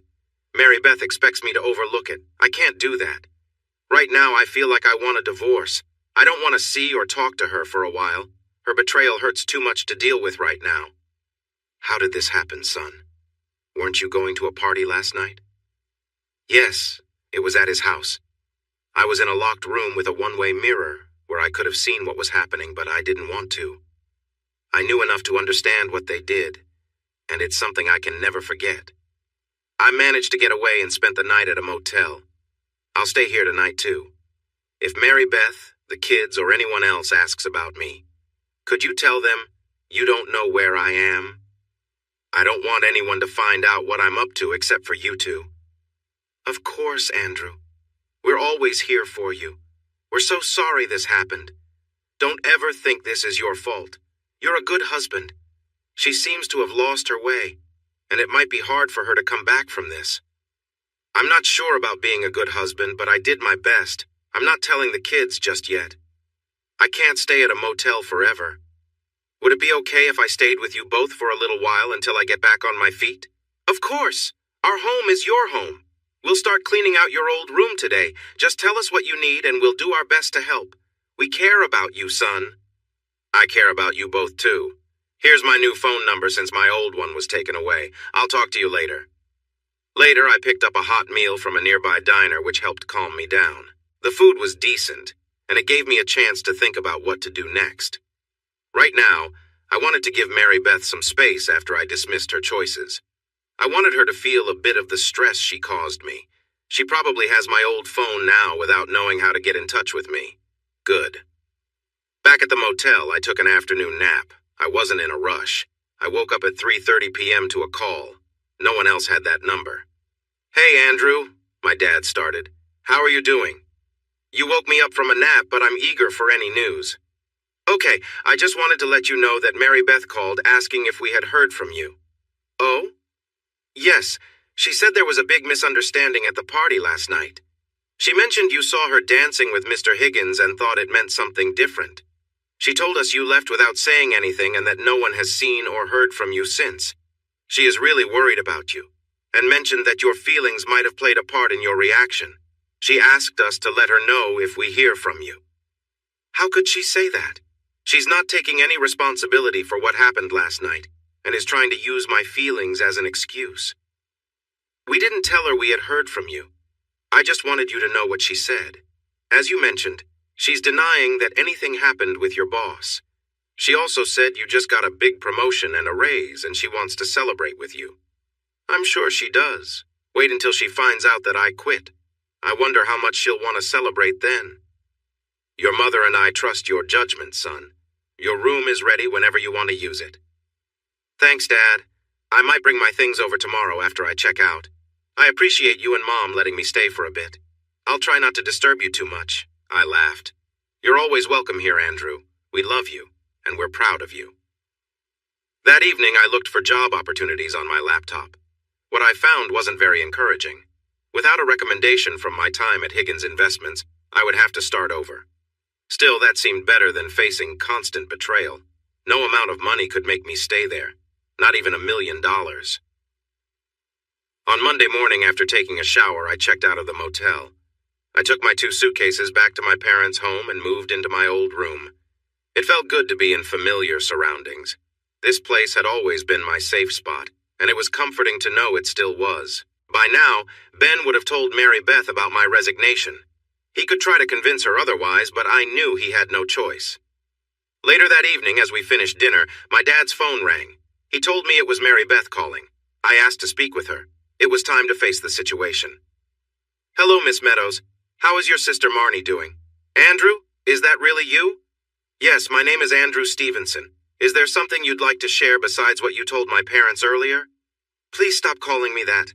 I'm your wife, Mary Beth Stevenson. We've all been so worried about you. What happened? Where have you been? Why did you leave me at the party? I haven't lost my senses, but I think you have. You ask what happened? I saw my wife with my boss while I was stuck in another room with someone trying to distract me. You ask where I've been? I've been away from you. And I left because I planned to divorce you for being unfaithful. I've already quit my job at Higgins. I had no reason to stay in the home we used to share. Is that clear enough? Why do you keep using my maiden name? I'm your wife. Are you having another one of those memory issues? I don't understand what you're saying, Andrew. I need you to remember who I am. We have 3 children, Liz, Andy, and Daisy. They're all very worried about you, too. These memory problems have been happening too often. You need help. Let me arrange a doctor to help you get back to reality. I love you more than anything, and I'm willing to wait for you to get better. Listen carefully, Miss Meadows. I call you that because that's how I see you now. I've never had memory issues. I just want to forget I ever knew you. I don't love you anymore, and I don't want to see you or be with you ever again. I am really hurt that you betrayed me and our marriage, and I can't forgive you for this. Your choices will have effects. From now on, you will go through life without me. You can believe that. I never lie, Mary Beth. I never lie. She started crying hard and hung up the phone. I felt uneasy. My mind was racing with colors and words. My senses were trying to tell me something important. After a moment, some words started to come together in a dark green color. I understood what it meant. I just spoke with Mary Beth, and I need to talk to you both right now. I don't know how much time I have. We're here for you, son, Mom said. What's happening? I'm giving you my link, login, and password to my new bank account in my name only. I need you to use it to get a lawyer for me as soon as you can. A lawyer? For what, Andrew? For a divorce? No, not for divorce. I need a civil lawyer, one who can't be influenced, not even for a lot of money. They might try to pay off my lawyer to turn against me. Mom said, My cousin, Ira Abbott, is a lawyer in another state. You only met him once, but he is family, and he would never be bribed to betray family. We grew up together, and I would trust him completely. He lived with us for 2 years when we were kids. He would help us. But why? Good. There was something off about how Mary Beth spoke to me. I think she may have recorded our call after she realized it was me. She hinted that I have memory issues and need help. It's a clever plan. She and Ben want to control me and persuade me to change my mind about leaving her and my job. Ben has enough money to pay a doctor to have me committed. I can see it clearly. When they come for me, I will go calmly. If I fight back, it would only support their story. When they come for me, ask for the legal papers that say they can take me and find out where they will be keeping me for evaluation. Get Ira involved quickly and make sure he brings my laptop to the courtroom when I have my hearing. I'll give it to you for safekeeping. Pay his initial fee from my bank account so I can show he is my chosen lawyer. They might try to assign me a public lawyer aligned with Ben. Involuntary commitment? Sweetheart, if you believe that, why not hide out for a while so they can't get you? If I do that, it will only make things worse. The legal steps to have me taken will already be set in motion. It's better if I am ready to go and do not resist. Just ensure that Ira is kept on my behalf and can find a way to reach me. He might face some challenges in getting to me. Tell him to be ready for that. Whatever you think is best, son, we support you completely. Sometimes I wish my condition was wrong, but unfortunately it was right. It was around 2 a.m. when there was a loud knock at the door. My father opened it while still in his pajamas. Can I help you, officer? He asked.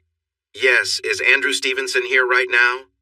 Yes, sir, that's my son. He is visiting for the night. Is he in trouble? Has he done something wrong? That's not the case. We have a report that your son may be having some difficulties and could be a danger to himself or others. He needs to be taken to a medical facility for evaluation by qualified doctors. I want to state for the record, officer, that is completely false. My son has never had any issues since he was born. He is not a danger to anyone. Do you have legal authority to take him from our home? We were hoping he would go with us willingly. If necessary, we are prepared to take him without his consent. Let me be clear, officer, and I hope your body camera is on. My son will go with you as long as you have the legal right to take him. Can I see your paperwork that allows you to escort him? The officer seemed surprised to be challenged, but he complied since it was a formal request. Yes, sir. He called his partner for the paperwork and handed it over once it arrived. After looking it over, my father said, "Thank you, officer. My son will go with you now." I appeared from behind my dad, fully dressed, smiling, and ready to cooperate. "Are you Andrew Stevenson?" "Yes, sir, I am." Sir, handcuffs are not necessary. You are not under arrest. Since you seem calm, I'll take you to the ambulance over there. They will take you to the hospital for evaluation. Will that be okay?" "Yes, sir, I'm ready to go. Thank you for being respectful to my parents. They deserve that." Seeing my calmness, the officer noted I showed no signs of resistance or distress as he walked me to the ambulance without any trouble.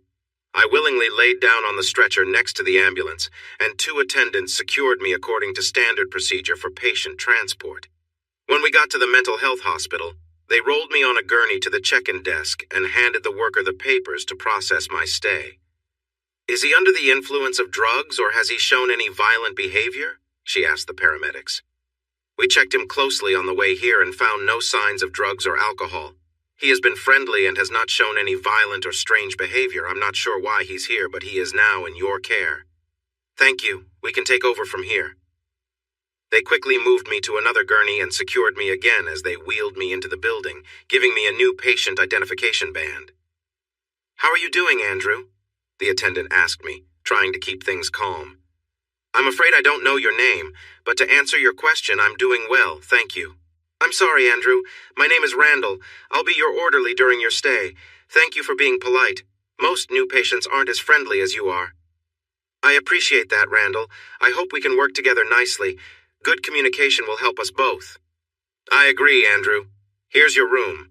When I help you off the gurney, I'd like you to kindly change your clothes and put them on the bed, please. Then you can put on this patient gown that ties in the back. We will keep your things safe while you get comfortable in bed. Once you are settled, my job is to secure you to the bed frame with these soft straps for your safety until you can be evaluated. Will that be okay?" "That's completely fine, Randall. You have explained everything clearly. I will do my best to follow your directions." "I think we will get along well, Andrew. I wish all my patients were as nice as you. You speak very well, too." "Thank you, Randall. I will mention your kindness to the doctor when I meet him." Surprised by my positive attitude, he smiled. "Now that you are secure, I need to give you some calming and sleep medication. This is just to help you stay relaxed during this time. I understand that you have a job to do here. You can count on my full cooperation." He gave me 2 pills and placed them in my mouth. Then he helped me drink some water while gently lifting my head. I took the water and swallowed the pills, allowing him to check my mouth afterward. Randall smiled, winked, thanked me, and left me to my thoughts. I had many thoughts racing in my mind. Slowly, I pushed them aside and accepted that I needed to get some rest. I knew that when my mind was well rested, it could work better. So, I decided to sleep. I started to think of simple math problems, and soon I drifted off. I was woken up at 9 a.m. by a cheerful nurse who brought me breakfast. Wanda asked if I needed to use the bathroom. I told her I did, and she helped me with a special bottle. After I was done, she made sure to cover me up, removed the bottle, capped it, and put it on her cart. Then she brought over the cart and served me breakfast. I was pleasantly surprised that it was filled with foods I liked, but I didn't mention it. We chatted about small things while she worked. She was very good at her job, and I complimented her on how professional she was. Before she left, Wanda placed a call button near my right hand and told me to press it if I needed to use the bathroom again. She promised a quick response because no one wanted to deal with messes. An hour later, I pressed the button, and a male orderly came in to help me with a bedpan. I did not like the smell, but I stayed positive. After that, I felt much cleaner. Then, I started thinking about my situation. I knew that after 72 hours of being checked, there would be a hearing. A judge would ask the doctor questions in front of my lawyer and me to decide if I needed further evaluation or if I could go home. I was nervous about meeting my lawyer, Ira Abbott, but I got a surprise. While I was being evaluated, only my nurse, orderlies, doctor, and attorney were allowed to see me. Family members were not allowed for health reasons. I was shocked when Mary Beth entered the room during lunch. Wanda pushed the cart with my lunch, and Mary Beth walked in right after her. Wanda left quickly, as if she should not listen to what we were saying. I had thought this could happen because of Ben's influence, so I decided to pretend I was asleep. Hello, sweetheart. Are you feeling better this morning? Andrew? Andrew? Can you hear me? She sounded worried that I wasn't responding. She gently tapped my face to try and wake me up. I did my best to keep my eyes closed and stay still. Andrew, wake up, she called out. I kept still and remained quiet. She even tried to give me some juice to see if I would react. I let the juice flow into my mouth and then spill onto the bed. What a mess. Andrew, can you hear me? I love you. But no reply came. They must have given you too many medicines. I will have Ben talk to the doctor about this. You should be awake for me. How can we talk if you don't even know I'm here? I came all the way here for nothing. She leaned over and kissed my unresponsive lips, then left. Wanda came back in just 5 minutes. What's going on with Andrew? She came in upset, saying we were giving you too many drugs and making you like this. I'm not sure, Wanda. Maybe the wrong person is in this bed. I'm not a doctor, I said with a smile. Sorry, she spilled juice everywhere when she tried to feed me. She's not quite as skilled as you are. That's okay, Andrew. I've got a towel under you. I'll change it quickly so you'll be dry again. I don't understand why you're tied down when you seem calm. I haven't seen you act out in any way. I will ask the doctor if we can let you go. You being tied up only makes things harder for us. You can't do anything for yourself, so we have to do everything. I don't understand it either, Wanda. Any help you can get from me would mean a lot. I really have no idea why I'm here. I would never hurt anyone, especially not myself. I have 3 wonderful kids, and hope to be a grandparent one day. We continued to talk about children and families as she fed me lunch before leaving me to my thoughts. Without a clock, and with the staff not telling me the time, I watched the sunlight hitting the wall through the window to figure out meal times. This method worked surprisingly well, and I looked forward to Mary Beth's next visit. Hi, Andrew. It's me again. I've missed you so much while you've been in here. I came to give you lunch since you can't feed yourself. As I waited for her, I pretended to be in a daze, hoping she'd leave quickly. I rested my head on a pillow and kept my eyes half open, staring ahead with a blank look. I let some saliva collect in my mouth, leaving it slightly open. As she looked at me, drool began to spill from the side of my mouth, making it seem like I didn't notice. My arms hung loosely at my sides. Oh, Andrew, you're drooling. Can't you do something about that? Andrew, what's wrong? They told me you were talking earlier. Did they give you more medicine recently? What is happening to you, Andrew? They weren't supposed to turn you into a shell of yourself. I thought the medicine would just help you during the day and let you sleep at night. She tapped my face more firmly than she did yesterday. She was not happy with my silence and again blamed it on the staff or the doctor. I don't know what is going on, but I will find out right now. She grabbed some tissues and wiped my mouth. I stayed quiet and still. I wanted her to think I was still affected by the medicine, maybe so I wouldn't bother anyone. I didn't care what she thought, I just wanted her to leave. Soon she came back with Wanda, who I had gotten to know. Look at him. What have you done to him? His eyes look empty and he can't move or speak. I need him to talk to me. How can he talk if he's like this? She said angrily. Wanda replied, I promise, Mrs. Stevenson, I haven't given him anything strong while I'm here. I'll note this in his chart and make sure Dr. Ederle sees it. Make sure you do, or I will complain. If I had known he would be treated this way, I would never have agreed to this. With that, Mary Beth left, and Wanda checked on me. Once the door was closed, Wanda chuckled. Why are you being so rude to your wife and making her think you're out of it? Just because I'm still married to her doesn't mean I have to talk to her, right? She was unfaithful with my boss. That's why I'm here. They want to punish me for not going along with their plans. Soon, I will have my day in court and be free from this place. If that's what's happening, heads will roll. We already have enough real cases to deal with without someone misusing the system for personal gain. Let me ask you this, Wanda. I've been here 2 days, and tomorrow will make 72 hours. Shouldn't I have a hearing with a judge and my doctor? That is the usual process, except for some special cases. And wouldn't a doctor have checked on me at least once while I've been here? Yes, your chart shows that Dr. Ederle is supposed to be your doctor. Well, if he is, then he is part of this with my wife and my wealthy boss. I haven't seen any doctor at all since I got here. I don't even know what Dr. Ederle looks like. This seems much bigger than I thought if you're telling the truth. What should I do? How can I help you? Wanda asked sincerely. Just keep doing your job, Wanda, whatever they ask of you. I don't blame you for what has happened. If my lawyer is doing his job right, I should be out of here by tomorrow and never come back. Well, if that's true, I'll miss you, Andrew.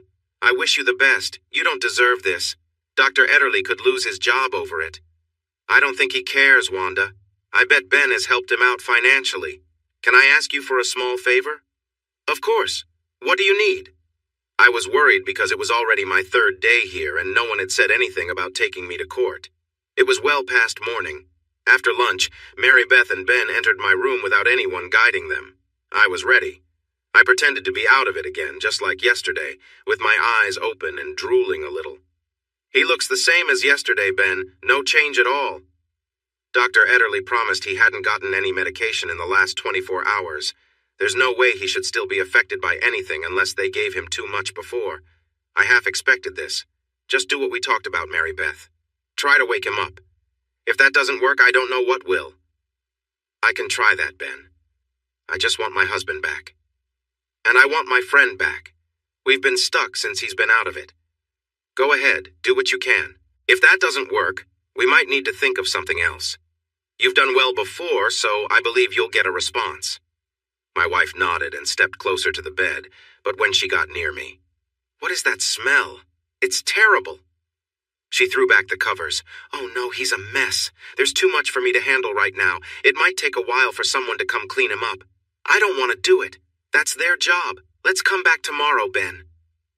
About 15 minutes later, Wanda came in laughing. "That woman had the nerve to tell me off for leaving you like this. She said you'd better be cleaned up tomorrow or there would be trouble." "I'm sorry, Wanda, but my plan worked perfectly. I didn't mean to make things difficult for you. This is nothing. Plus, your idea to handle the situation this way made it easier to clean up. Just a bit of a smell left behind. I wish I could have seen her face when she noticed. You're quite a character, Andrew." "Thanks, Wanda. I don't know why my court hearing didn't happen today. Ben must have arranged something with the doctor for more time." "I'm really glad you're here," I said. "It means a lot to me. Even if that's true, you'll still have a hearing in 7 days. I promise you that, even if they have to bring you in on a bed. No one can change that process. I just wish you didn't have to deal with this treatment for 4 more days." "Your shift is the best part of my day, Wanda. Thank you for being so kind. Now we need to plan for tomorrow. Do you know any of the other staff well enough to ask for some favors?" "I think so, but it depends on how big the favors are. They're easy ones, I promise, but it will take a few of you."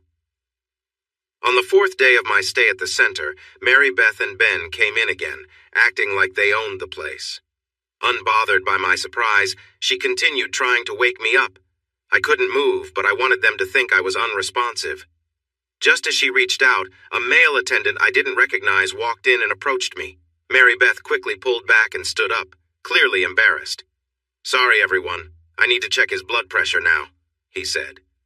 Mary Beth stepped back from the bed. The attendant winked at me and took his time with the readings, whistling an old Hank Williams tune.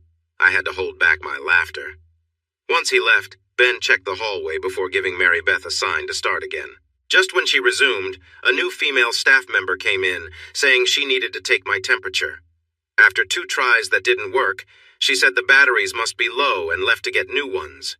She returned after a while and struggled to put the new batteries in, taking even longer before finally leaving again. Mary Beth and Ben were getting restless.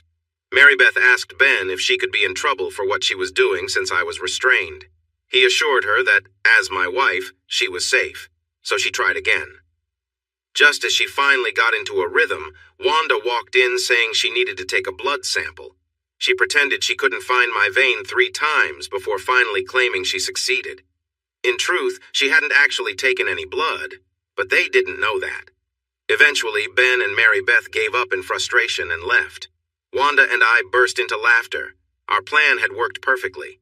They still thought I was unresponsive and couldn't finish their plan to undermine me. On the 5th day of my stay, Wanda had a good idea to limit their access to me, and I agreed completely. Just after Mary Beth touched me, Randall came in and said he needed to take my bed to the basement for a brain scan. He warned them that I might be gone for a few hours. As they were leaving, Ben commented, "Ederle is doing a lot of tests. I'm sure it's to support his case to keep Andrew here longer, at least until he realizes what's happening. I hoped you could talk to him sooner, but things seem busy here. Randall didn't even get my bed out of the room before they left. He just wheeled me back and said he was happy to help. He mentioned that when Wanda talked to him, he volunteered to come in on his day off to assist me. I thought Randall was a good guy. By day 6, I was getting restless. I was tired of being held like this for almost a week without being able to contact my lawyer or my parents. Wanda told me that Ederle had given strict orders to keep me from using any communication devices for my mental health. They had to follow those orders, and I said that I understood. Thankfully, the 2 people who had been bothering me didn't show up that day. I was ready to pretend to be asleep if they did come. I figured they must be in meetings about the hearing the next day, practicing what to do and say for my so-called benefit. I was feeling uneasy, hoping my attorney would be there for me tomorrow. I was counting on him. I felt better knowing that if my parents promised to take care of something, they would do everything they could to make it happen. They had never let me down before, and I trusted that they would keep their word. Tomorrow would be the big day. On the morning of day 7 at 6 a.m., Arlene, an orderly I hadn't met before, woke me and gave me a sponge bath, which Wanda usually did. "Where's Wanda? Is she unwell?" "Oh, she's fine. We usually work 5 days a week. Today is one of her days off, so I'll be taking care of you during this shift. I'm Arlene, by the way. Wanda told me you're her nicest patient. My job is to get you ready for your court hearing today. Once I've cleaned you up, then David, another orderly, will bring the clothes you wore when you came in. Wanda has assured us that you won't need help getting dressed. Once you're unhooked and dressed, David will help you into the wheelchair. That's standard procedure for cases like yours. Then he will take you in the van to the courthouse for your hearing. I was informed that this was just a normal procedure and that you would come back here after the meeting. Is there any issue with what I've shared, Andrew? You won't face any issues from me, Arlene. I'm here to help in any way I can to make your job smoother. I'm looking forward to the meeting today. It should be quite insightful." "What do you mean by that?" "Oh, it's nothing. I just think it could be interesting for me after being here for the past week." I tried not to sound too eager. "I'm sorry to hear that, Andrew. You must be in a unique situation. We usually only hold someone for the night or up to 3 days if they're difficult. I've never seen anyone kept as long as you have, but it's what Dr. Ederle ordered, so we must follow it. I'm not complaining about you or the staff. You all have to do your jobs, and every person I've met has been very professional. Thank you for being kind." Wanda was right, Andrew. You are the most pleasant patient we've had. A special van took me to the courthouse, where David helped me into a quiet room until my hearing at 9 o'clock. It felt nice to finally see a clock on the wall and know the time. No one spoke to me until I was brought into courtroom 3B. It was a private hearing, closed to the public. I still wondered how Ben managed that. Only a few people were present to see this important event. Mary Beth hurried over and gave me a big, enthusiastic hug, but I didn't react. Being unable to move freely, I couldn't push her away, and doing so might have seemed aggressive. I couldn't take that chance. David wheeled me up to the table where 2 other men were sitting. The bailiff came in and announced the judge. I was the only one who couldn't stand. The bailiff started, "Your Honor, the first case today is number 37692, the involuntary commitment of Mr. Andrew Stevenson. All parties are present, Your Honor." "Very well, and who is representing Mr. Stevenson's interests today?" asked the judge. 2 men stood up at once, saying, "I am, Your Honor." One was next to me, and the other was behind me. "There seems to be some confusion here. Which of you is representing Mr. Stevenson?" They both replied together again, "I am, Your Honor." "Okay, let's clear this up. One at a time, you," he said, pointing to the attorney beside me. "You say you represent Mr. Stevenson?" "Yes, Your Honor, without a doubt. I'm Larry Reynolds, appointed by the court as Mr. Stevenson's public defender. I represented him at his initial hearing, and I'm here to follow up today. I see your name is on the list, Mr. Reynolds. Everything appears to be in order." In the courtroom, the judge looked at the man beside me and asked, "Who are you, and how do you say you represent Mr. Stevenson today?" "Thank you, Your Honor. I am attorney Ira Abbott, and Mr. Stevenson hired me to help him with this matter. I have proof of a payment from his bank to mine, showing that I am his lawyer." "This is unusual," the judge said. Most people have only one lawyer, but you have two. Are you both working on this case together? No, Your Honor, both men answered. The judge then turned to me. I take it you are Mr. Stevenson, currently under care at the mental health clinic. Can you answer my questions? Yes, Your Honor, I understand everything happening here today, and I am ready to answer your questions. Good. How do you explain having two attorneys claiming to represent you? Well, Your Honor, I did not know or meet Mr. Reynolds until this moment. I don't know who he is, so I cannot accept his representation. Dr. Ederle, my doctor, stood up quickly. If I may, Your Honor, I'm Dr. Ederle, and I care for Mr. Stevenson. He is under certain safety measures for his protection and yours. He's not in the best state of mind right now and sometimes tries to mislead. To my knowledge, Larry Reynolds is Mr. Stevenson's official attorney. Thank you, Dr. Ederle. If that is the case, we can resolve this easily. Mr. Stevenson, please go on. Thank you, Your Honor. I did hire Ira Abbott to represent me, and I want him to represent me today. My freedom is important, and I wish to have the best legal help I can. I believe I should still be able to choose my lawyer. Yes, Mr. Stevenson, you may do so. Can you tell me if you have spoken to Attorney Ira Abbott about your case before today? I can answer that, Your Honor, Ira said. I have 6 signed statements from the staff at the mental health facility saying they wouldn't let me meet Mr. Stevenson for 6 days. They told me he already had a lawyer and prevented me from clearing up any confusion. I tried to see him, but they only allowed me to come in today. Let me see those statements, the judge ordered. The bailiff handed them over. These documents look real, he said. It must have been an honest mistake by the staff, Your Honor, Dr. Ederle said. They are very busy. I understand, the judge replied. As Mr. Stevenson make any specific claims about her husband when she reached out to you? Yes, she told me she was very worried. She said her husband was confused and making strange accusations. This had serious effects on his life. She also mentioned he had acted aggressively towards her, but she couldn't bring charges because he wasn't in the right state of mind. She asked me to help him recover his normal mindset. And when you examined Mr. Stevenson, did you confirm her concerns? Yes, I saw pretty quickly that he was acting erratically. He seemed to be struggling, and his autism might contribute to his behavior. During his 72-hour assessment, I determined he was still a risk to himself and others, so the court allowed me to keep him until today. I believe he is still having a lot of mental stress, and I need more time to find the best way to support his recovery. This is why I recommended he stay in my care for more treatment. Thank you, Dr. Ederle. I hope your efforts help this man. I have no further questions, Your Honor. Ira then returned to our side, and we prepared for the next steps in the case. As we waited, I felt a mix of hope and anxiety about what would unfold next. Can you tell us more about Andrew's strange claims and actions that worried her? Yes, she said he imagined things and accused her of being involved in a party with his boss. He even tried to quit his job on the day he got a promotion with a very high salary. She thought nobody in their right mind would act like that. His reckless behavior was hurting their marriage and his job. I understand.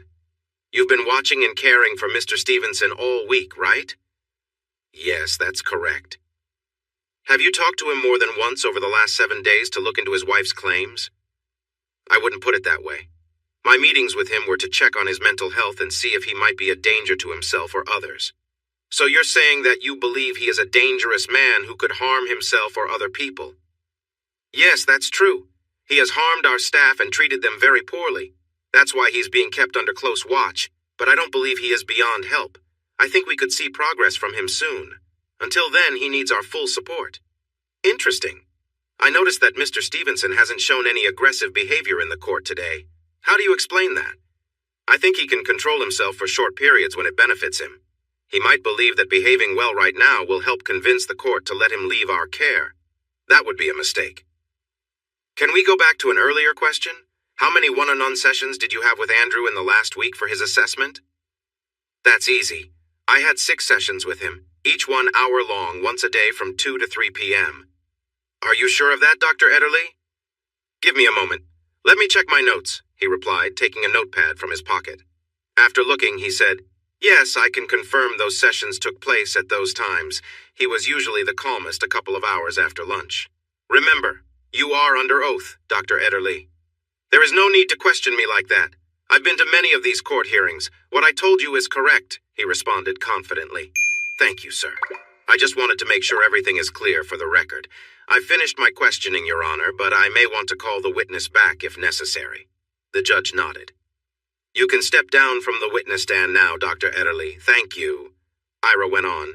If it pleases the court, the defense would like to call Mrs. Mary Beth Stevenson to the stand. After being sworn in, she took her place. Mrs. Stevenson, could you share with the court what happened that led you to have your husband committed? Yes. Andrew and I went to a company Christmas party hosted by Mr. Ben Higgins, the CEO of Higgins Investments, and Andrew's boss. Right after Don Sharp announced his retirement, Mr. Higgins told everyone that Andrew would be promoted to take his place and join the board. I was so proud of him. About an hour later, though, Andrew suddenly started making unfounded accusations about my loyalty to him in relation to Ben. Both Ben and I were shocked. We had no idea where Andrew got such thoughts. He became upset and aggressive with me, then left the party angrily. He had acted strangely before, but this time felt different. I wasn't sure if it was the stress of his new job or something else. He told Ben he was quitting, then stormed out, and I went home with him. We had a terrible fight as he repeated his accusations and shouted at me when I tried to talk to him. He packed some bags, damaged his wedding ring, and threw it at me before driving away. I object, Your Honor, the prosecutor interjected. Is this attorney really qualified to represent Mr. Stevenson? Everything she has said works against him. Because she is his wife, I never asked her to speak against him, but Mr. Abbott here has no problem doing so. The judge looked at Ira before deciding. What do you say? Ira responded, Your Honor, Mrs. Stevenson chose not to use her right to not testify against her husband. She acknowledges being responsible for his initial commitment. I wanted to ensure we recorded all the facts before discussing my client's defense. Her testimony is important for my client's interests, Your Honor. Objection denied. You may continue, Counselor. Thank you, Your Honor. Do you know where Andrew went after he left you that night? I can't be sure, but I found him at his parents' house 2 days later when he answered his dad's phone. I asked him to come back. And what was his reaction? It was as if he wasn't himself. He seemed very confused and kept calling me Miss Meadows, my maiden name, as if we'd never been married. Since he was at his parents' house and had acted violently towards me before, I was worried for their safety. They are older and would not be able to handle a fight. So, let me clarify. You are saying, for the record, under oath, that you were never close with Ben Higgins in a way that would make Andrew want to leave you. Is that correct? Yes, that is correct. I danced with him at the party along with others in a friendly way. Mr. Higgins and I were never close. There was no cheating. All of that is just in Andrew's imagination. He needs help, and I want him to get it so he can return home. I care about you, Andrew, and I just want what is best for you, she pleaded. Thank you, Mrs. Stevenson. I have completed my questioning for now. Your Honor, if it is all right with the court, I would like to call Mr. Ben Higgins to the stand. The prosecutor objected again. Your Honor, this is a waste of the court's time. How could anything Mr. Higgins says be relevant to Mr. Stevenson's hearing? The judge turned to Ira. Your Honor, Mr. Higgins has been Andrew's boss for 20 years. It has been said that Andrew's actions are unusual, especially with a big promotion coming. This witness may provide some important information. Objection overruled. I will allow it, Counselor, but let's keep it focused, understood? Ira replied. Understood, Your Honor. Thank you. Ben Higgins was sworn in and took the place of Mary Beth on the stand. Mr. Higgins, before this recent event with Andrew that we are discussing, how would you describe him as an employee? That's easy, he said. I would describe him as an excellent employee, smart, honest, and dedicated. I've seen him grow from the beginning, and I wish I had 10 more like him. That's why I offered him a position on the board and a great salary. What do you think caused Andrew to act the way he did at the party that night? I really can't say. He has a unique way of thinking. That's one reason he is such a valuable part of the company. I'm eager to have him back with us. He's hard to replace. You have given him high praise, especially considering he accused you of having an affair with his wife. Do you have any idea what could have caused him to act that way? Ben looked surprised by the question. I can't say. He is a good person. He just seems to be struggling right now. I need him back at work. Can't say? Or won't say, Mr. Higgins? Let me ask differently. Today it was mentioned that your employee, Andrew Stevenson, accused you of having a close relationship with his wife. To help the court understand Andrew's state of mind, can you clearly state for the record if there is any truth to that allegation? Have you ever had a close relationship of any kind with Andrew's wife, Mary Beth Stevenson? No! I've never had any kind of close relationship with Mrs. Stevenson. I really feel for Andrew. His mind works differently from ours. He is unique, and I've heard that he sees things that aren't really there. We're all rooting for you, Andrew. Please come back to us soon. Thank you, Mr. Higgins. You may step down. I stayed calm while Mary Beth and Ben were speaking so that no one would think I was upset. Then Ira addressed the judge. Your Honor, if it's all right with the court, I would like to present some video records from the mental health facility where my client has been held. I object, Your Honor. The prosecution wasn't informed about this evidence in advance, so it shouldn't be allowed, the opposing lawyer responded.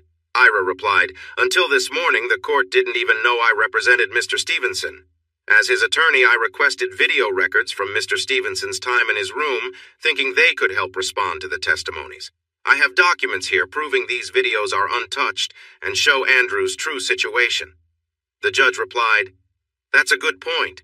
I will check with the person who signed this document to confirm it's real. If what you say is true, I will allow it. The court will take a break for 30 minutes. During this break, Ira had David bring me into the conference room. David gave me a Coke and some crackers. The 3 other people were not allowed to be near me during this time. After the break, court resumed. The videos were accepted as evidence, and Dr. Ederle looked quite anxious.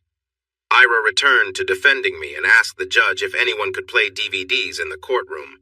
The judge had already called Sandra, the clerk, to assist. Sandra, please take these 6 DVDs that cover each of the 6 days Andrew was a patient at the facility. Can you choose one at random and fast forward to the 2 p.m. mark? Sure, just give me a moment. On the screen, we saw her moving the pointer until it reached the 2 p.m. point, and then the video started playing. I was in the middle of the screen, sitting quietly alone. There was no one else in the room. Could you please turn up the sound? I can't hear what Dr. Ederle is saying to Andrew, I said. The audio is already turned up, sir. It seems Mr. Stevenson isn't making any noise, she replied. Interesting. Can you skip ahead in 30-second pieces until Dr. Ederle comes in for Andrew's session? Of course, sir. That will save us all time. She pressed the button to skip ahead repeatedly, but no one else showed up in the room until the hour was over. Your Honor, it seems there has been a misunderstanding. Dr. Ederle did not come for his session that day. Instead of having him come back to the stand, could you ask him to share the correct time that Andrew was in his session on any date? He may have misspoken earlier. Agreed. Dr. Ederle, could you please stand and check your notes? Let the clerk know the date and time when you had a session with the patient. Remember, you are still under oath, the judge reminded him. Feeling very nervous, the doctor stood up and fumbled through his notes. I apologize, Your Honor. I seem to have lost track of my schedule. That's okay, Doctor. Just recall yesterday's session. Can you remember roughly what time you met with the patient yesterday? The clerk can look things up based on that. Well, I struggle to remember details these days, Your Honor. That's why I keep notes. I'm sorry, but I can't give a specific time right now. Your Honor, if I may, Ira interrupted. I have already watched all 6 DVDs by myself. Dr. Ederle did not have any session with my client during that week. We don't have enough time to check my findings here, and my testimony may not be trusted. I invite the doctor to share any of the 6 days he is sure he had a session with my client. While she looks for that, I would like to continue defending my client. His freedom and reputation are at stake, and I am sure we all want to get to the truth. The surprised judge, realizing that a respected psychiatrist might have just lied in his courtroom, looked directly at the doctor. Dr. Ederle, can you provide a single date when you had a session with Andrew, as you previously stated before this court?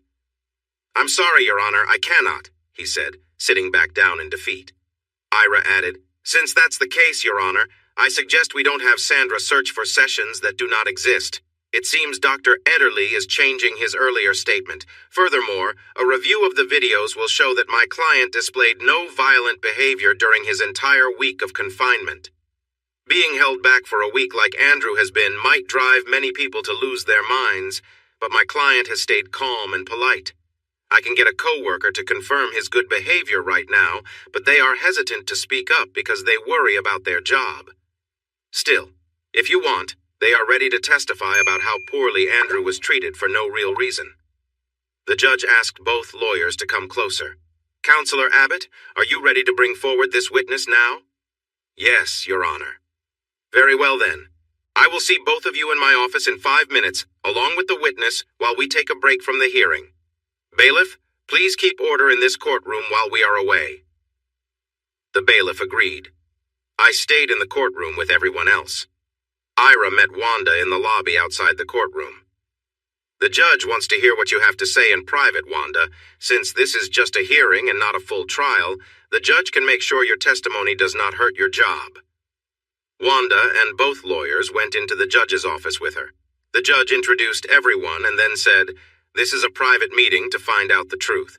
I order that this meeting and everything we talk about here stay secret and not be shared outside.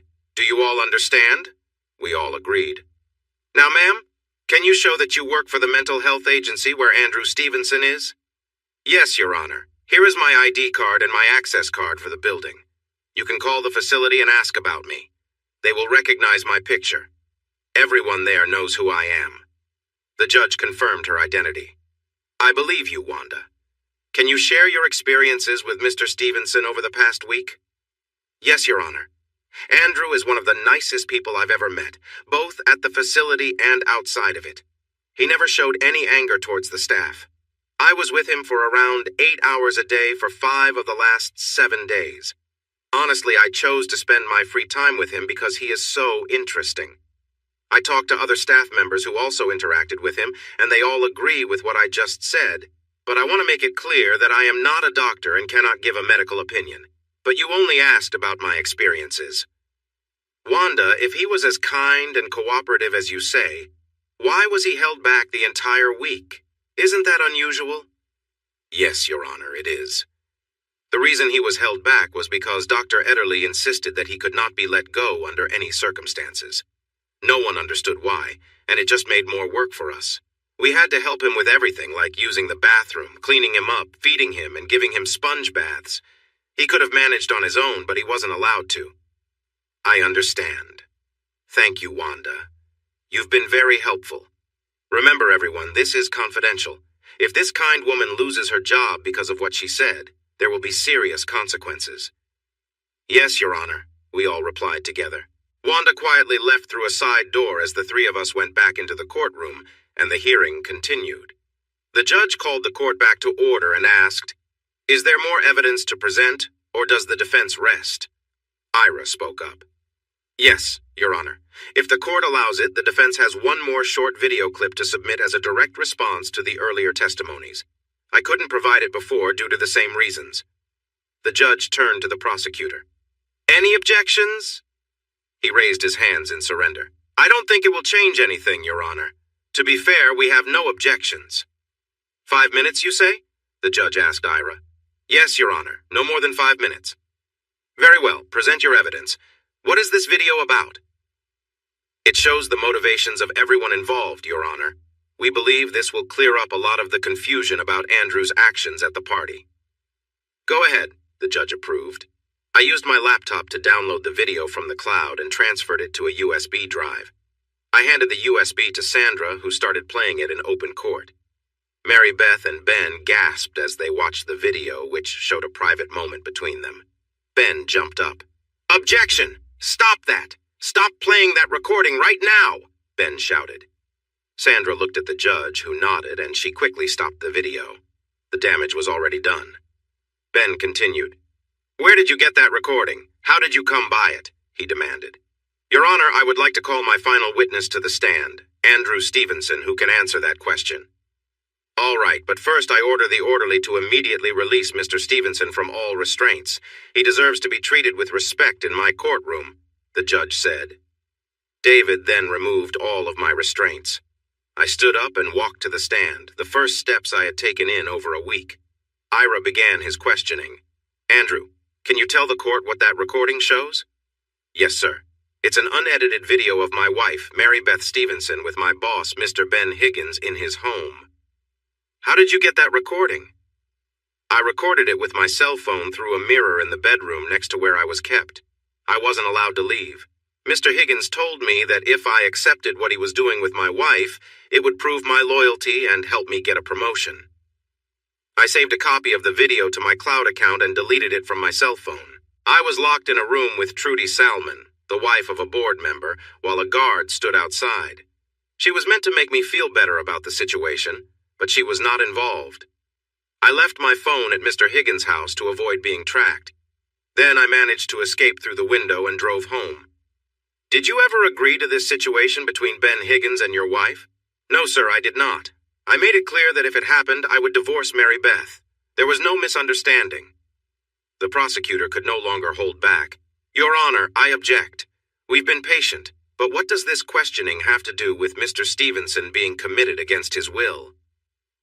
I'm glad you asked that, Counselor, Ira replied. It is very relevant to this case. Mr. Stevenson's statements have proven true, every detail. Yet, the doctor who was supposed to evaluate and treat him has been challenged here by direct video evidence. What reason would this doctor have to ignore his principles? I suggest that Mr. Higgins' money could provide a motive.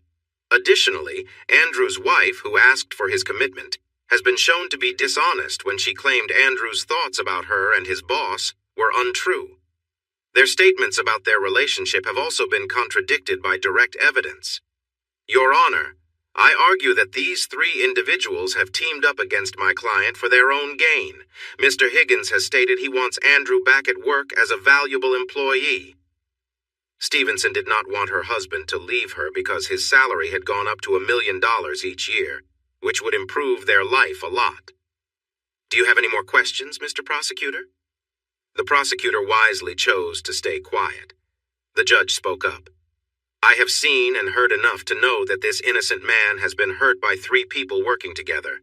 We are here to decide if Mr. Andrew Stevenson should be held against his will in a mental health facility. I believe there is no real proof that Mr. Stevenson is violent or a danger to himself or anyone else. In my honest opinion, he is just as sane as I am. Mr. Stevenson, you are free to go. The facility cannot keep you any longer.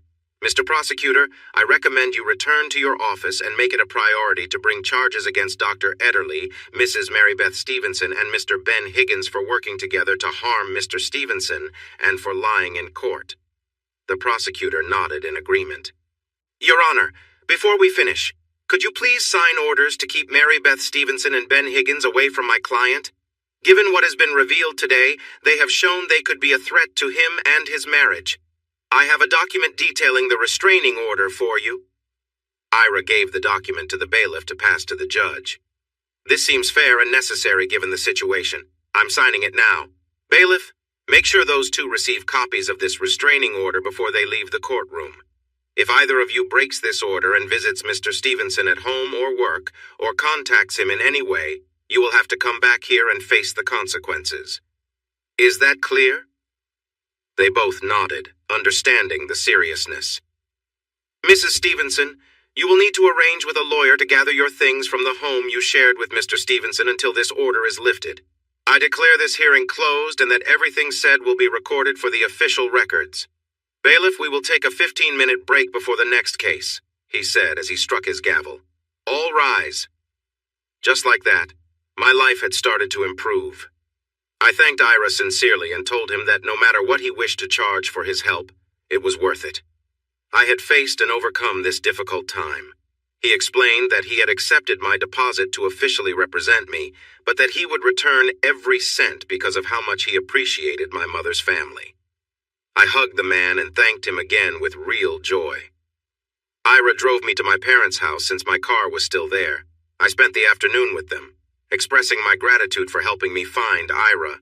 I made sure to call a florist and sent 36 roses to the staff at the mental health center for their hard work. As the day came to an end, I packed up 2 suitcases of clothes and personal items and returned to my old home. I felt strange calling it home now, as it felt more like a house to me. I didn't plan to stay here for long since I was going to divorce Mary Beth. Uncertain if Ben had been there while I was away, I decided to move my things to another bedroom with a bathroom attached. I made sure nothing of mine was left in the master bedroom and avoided her things. She could take everything that belonged to her, but I preferred to be gone when she did. I found my phone, the one I had left at Higgins' place, back in the house on the charger. I decided to put my other phone aside for now and go back to using my old phone since Mary Beth and Ben were not allowed to contact me. After settling in, I finally had a good night's sleep for the first time in over a week. The next morning, Elizabeth called to wake me. "Hi, Dad. I hope you feel good about yourself." "Hi, Liz. Feel good about what?" "You've really messed things up for you and Mom. Andy and Daisy came to my house last night and Mom told us about the terrible things you've done." "I see. And what exactly do you think I've done to your mom?" "She said you got upset when she danced with Ben at the Christmas party.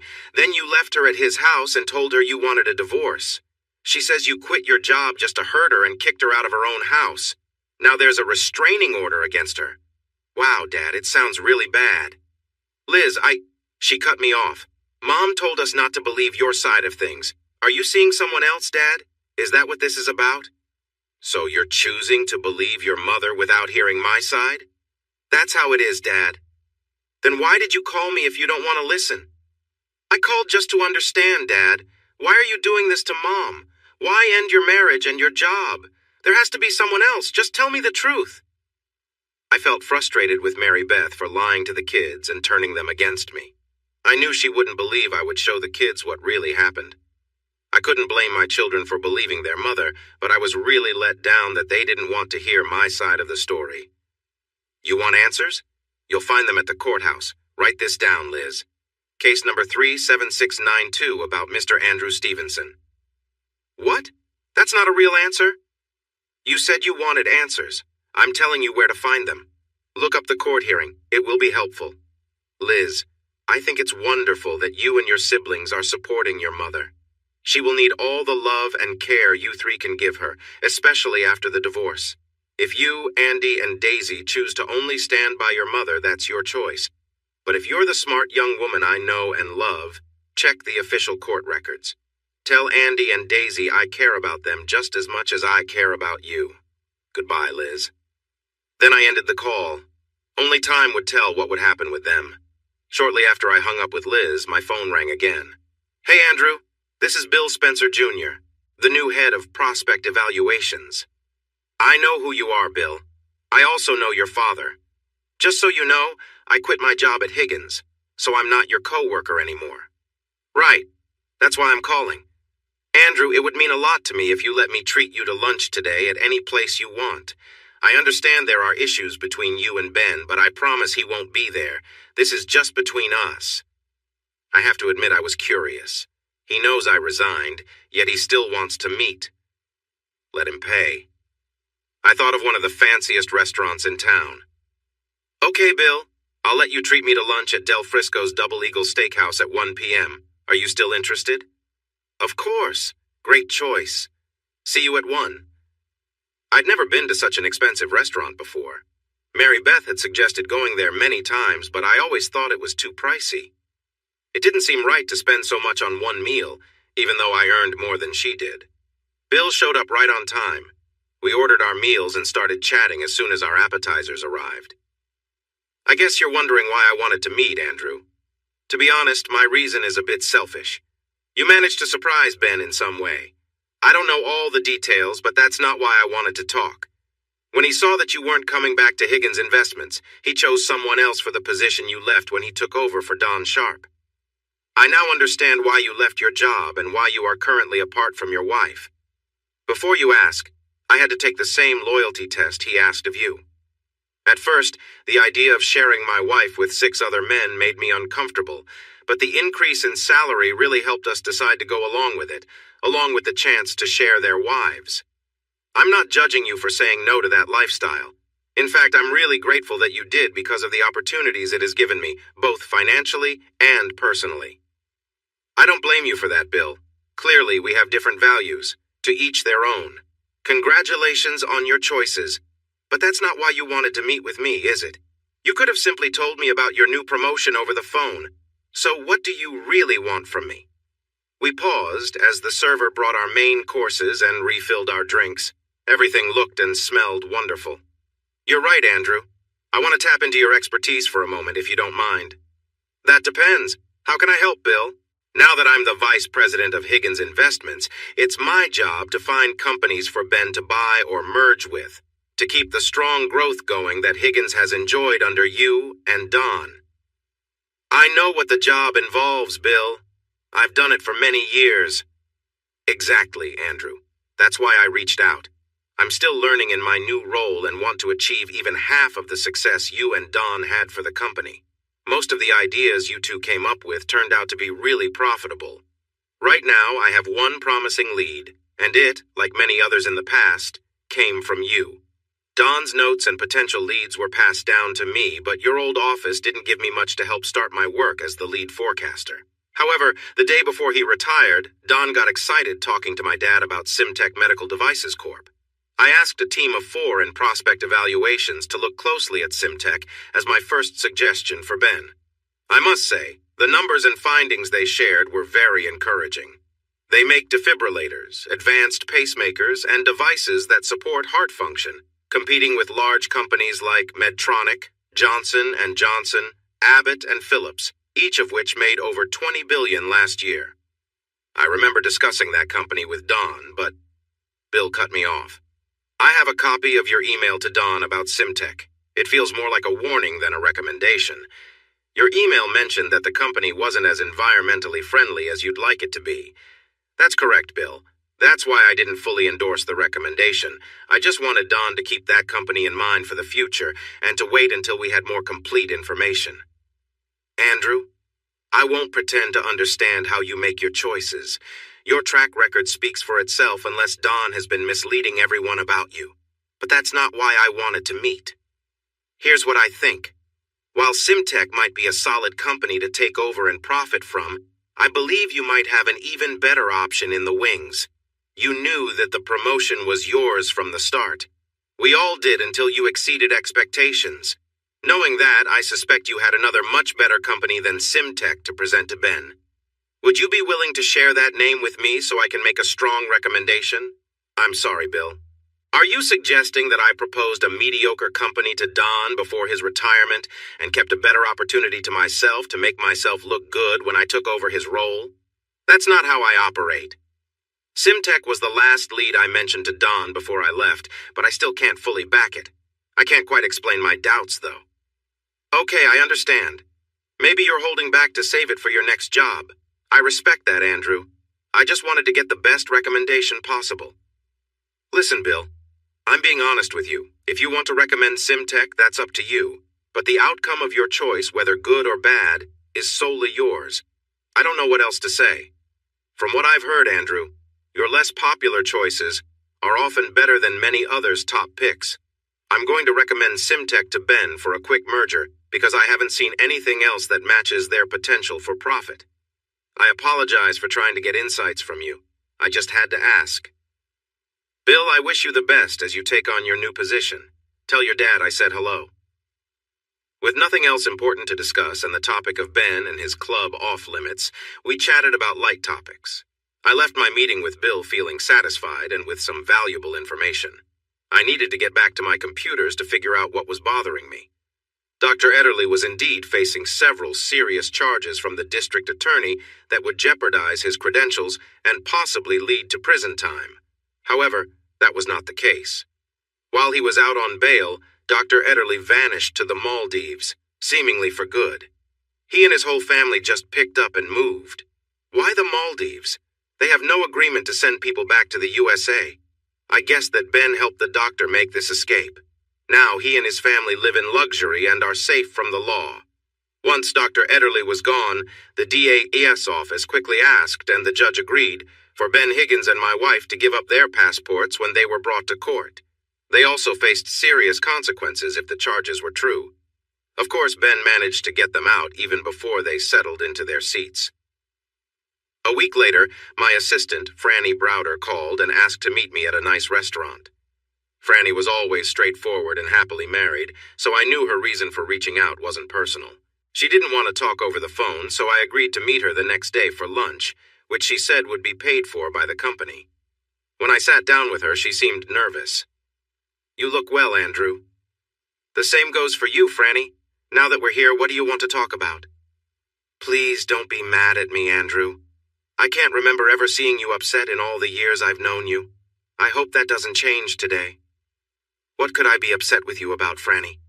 You've always been great to work with, and we've respected each other."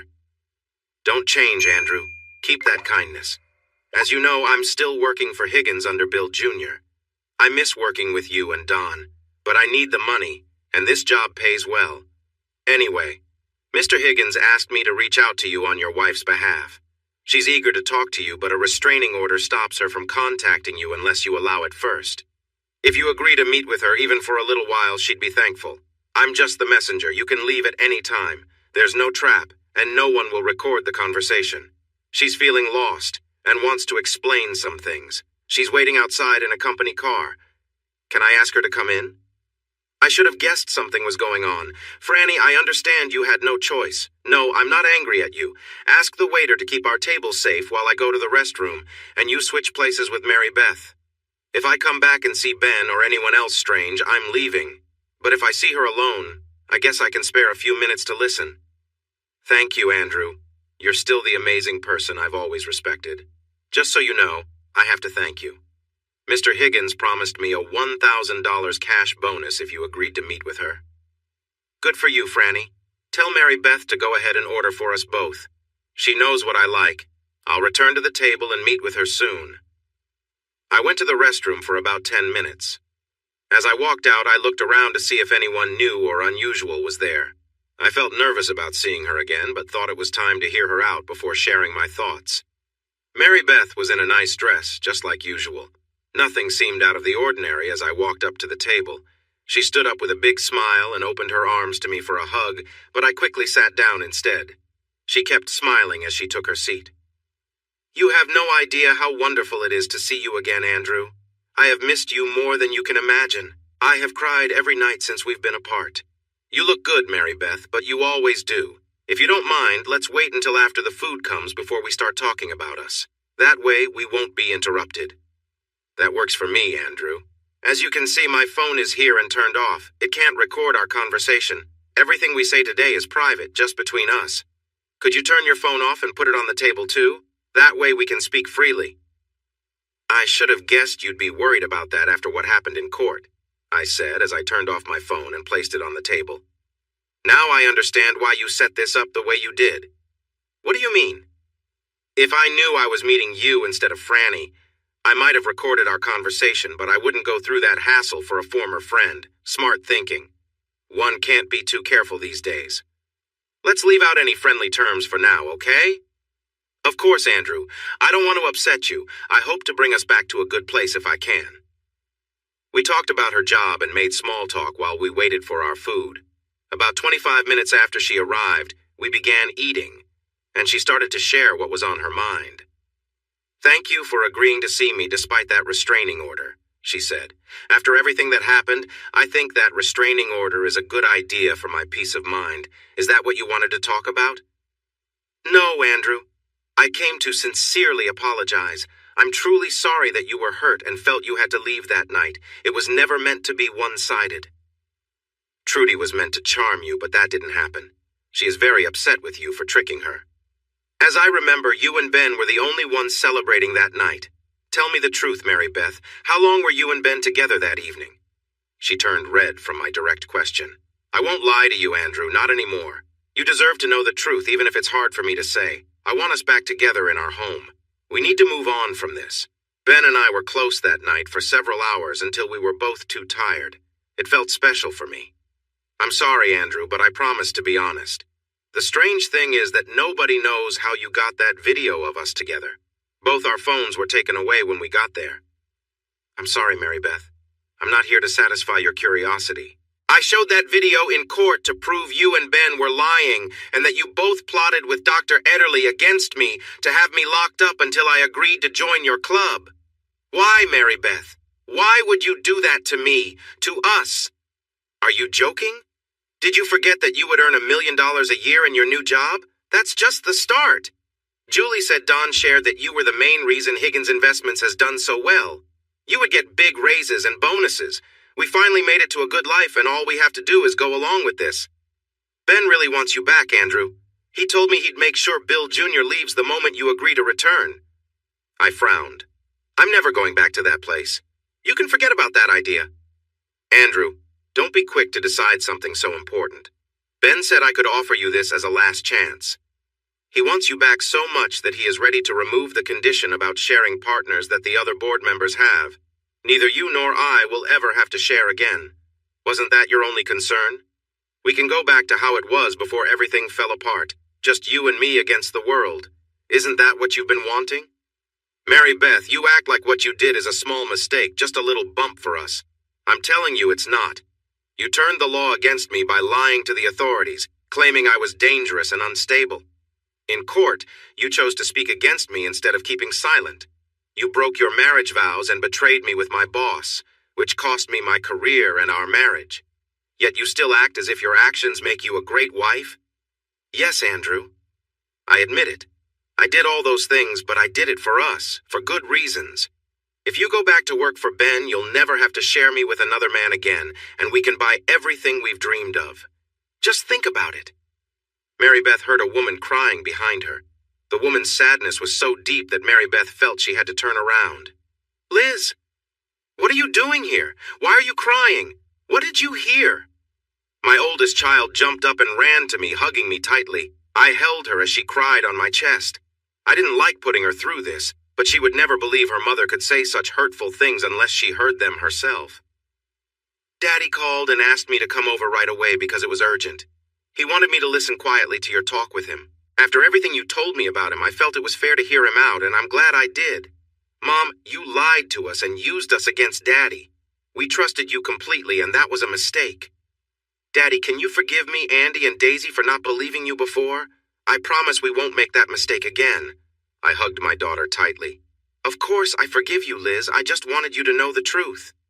Now that I know the truth, I'll make sure Andy and Daisy do too. I'll take care of that.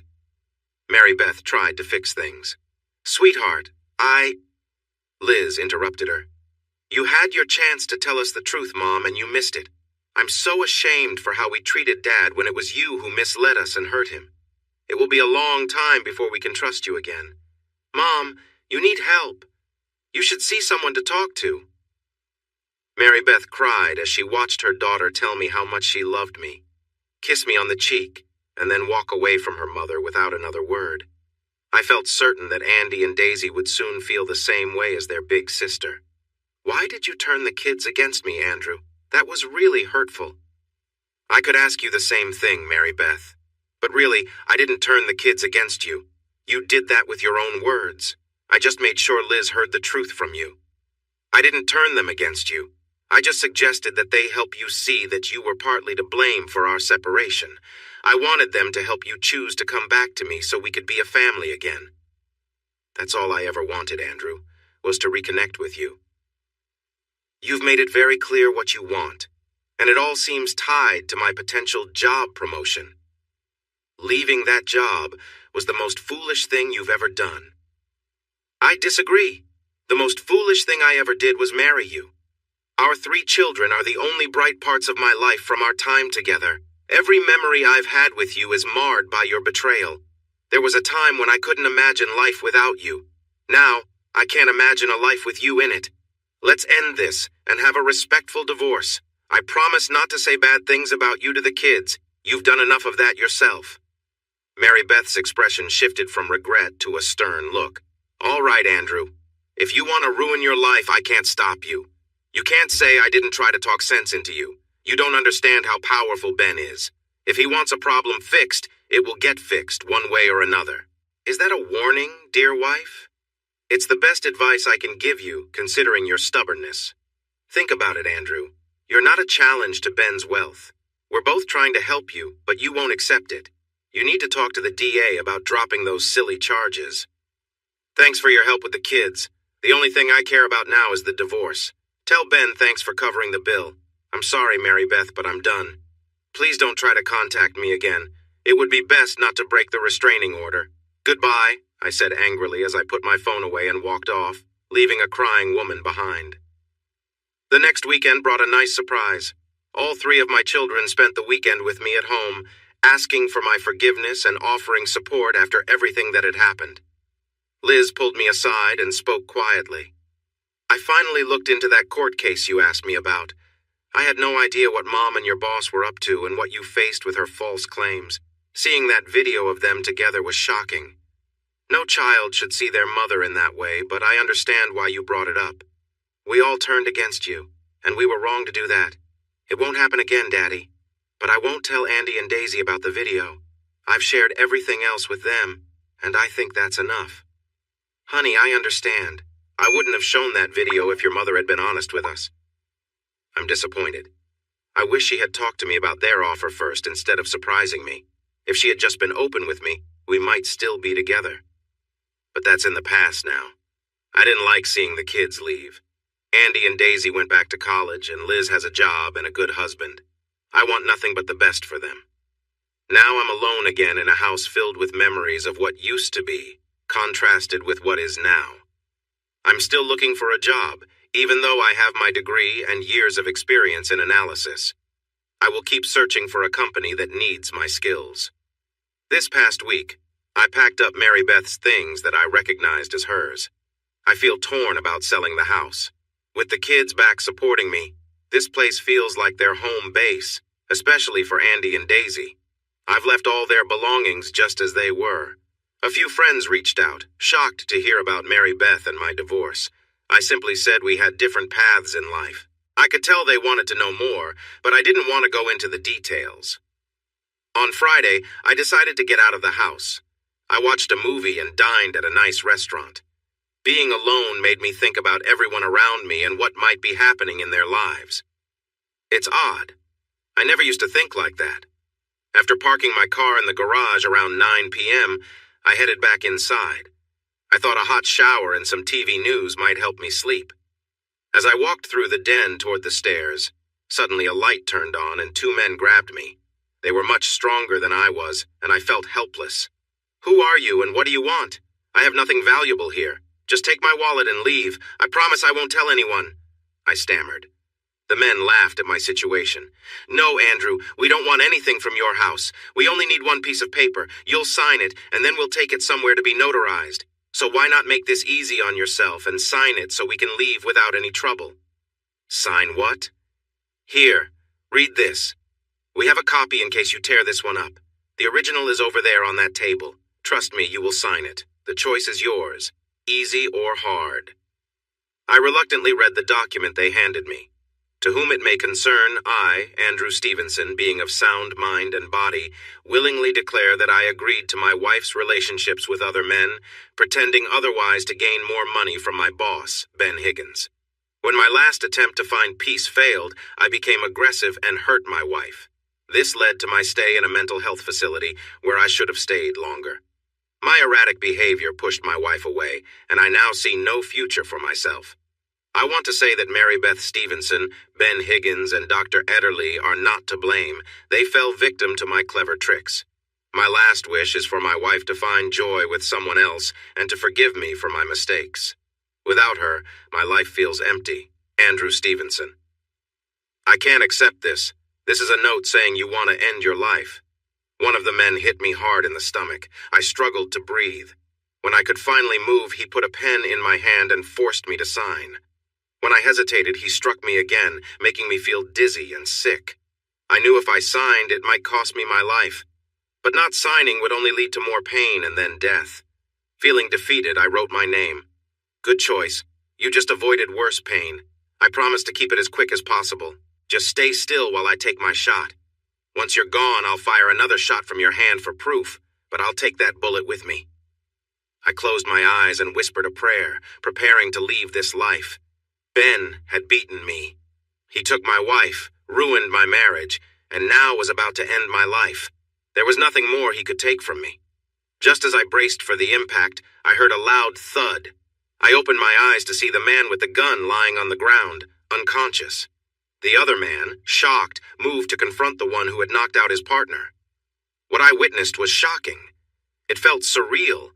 almost like a scene from a movie where a hero was fighting an enemy too fast to follow.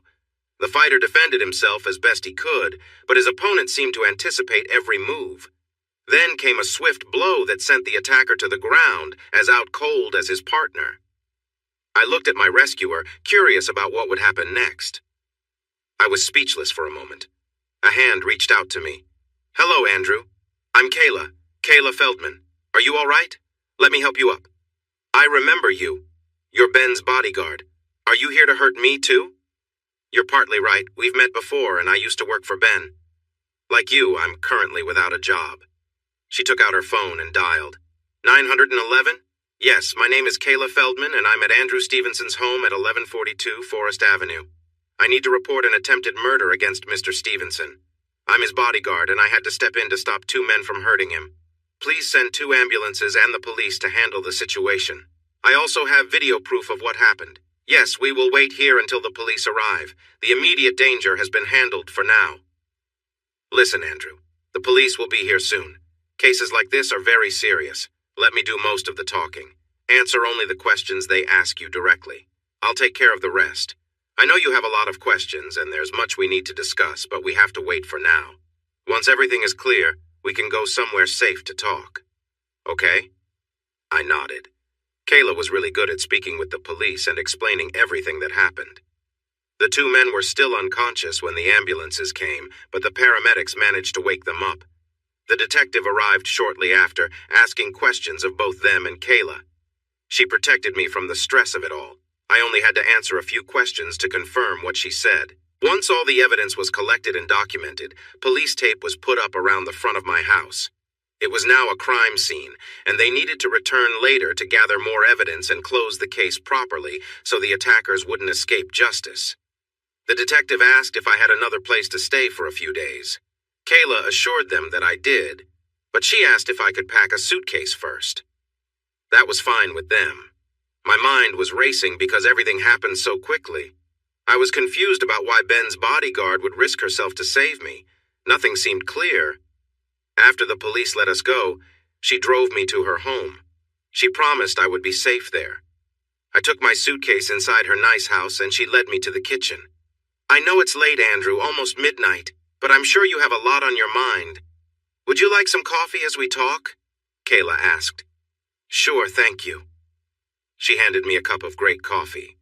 "Before you ask any questions, I want to share some important information that may help with your concerns. Would you mind waiting until I finish?" "Of course, Kayla. I owe you my life. I'm happy to wait." "Thank you, Andrew. I grew up in a home in Israel with 4 older brothers. I was the youngest of 5 and the only girl. My parents wanted me to be very girly since I had 4 brothers before me, but I was born with a strong and competitive spirit. I had to work hard to get what I wanted from my brothers. As I grew up, they didn't treat me like a girl, and they were tough with me. I took martial arts classes and learned to hold my own against them. I quickly got stronger and shared the mindset of a fighter. Eventually, I became a commander in the IDF, earning my place through hard work. Nothing was simply given to me. I met Ben while I was providing security in Europe. He asked me to be his chief of security. My team checks everyone who comes to our company's Christmas parties, so I hadn't looked at your information before I noticed you that night. There was a reason I was looking at you, and it wasn't because I thought you might cause trouble." Kayla took a sip of her coffee and continued. "I was surprised when I saw you that night, so I decided to review your information carefully and learned everything I could about you. I probably know more about you now than your own kids do. But one thing I found was truly interesting. I was diagnosed with high-functioning autism when I was a teenager, but there's more to it. My doctors told me I have a rare ability called synesthesia. You have a different type of synesthesia where numbers form shapes, while I see auras around people. This helps me understand what kind of person they are, whether they are honest, kind, smart, or careless. Each trait creates a different colored aura when I look at someone. I spent time figuring it out and learned to read people by their main personality traits. I focused on those with bad intentions to protect others, especially during my time as a commander.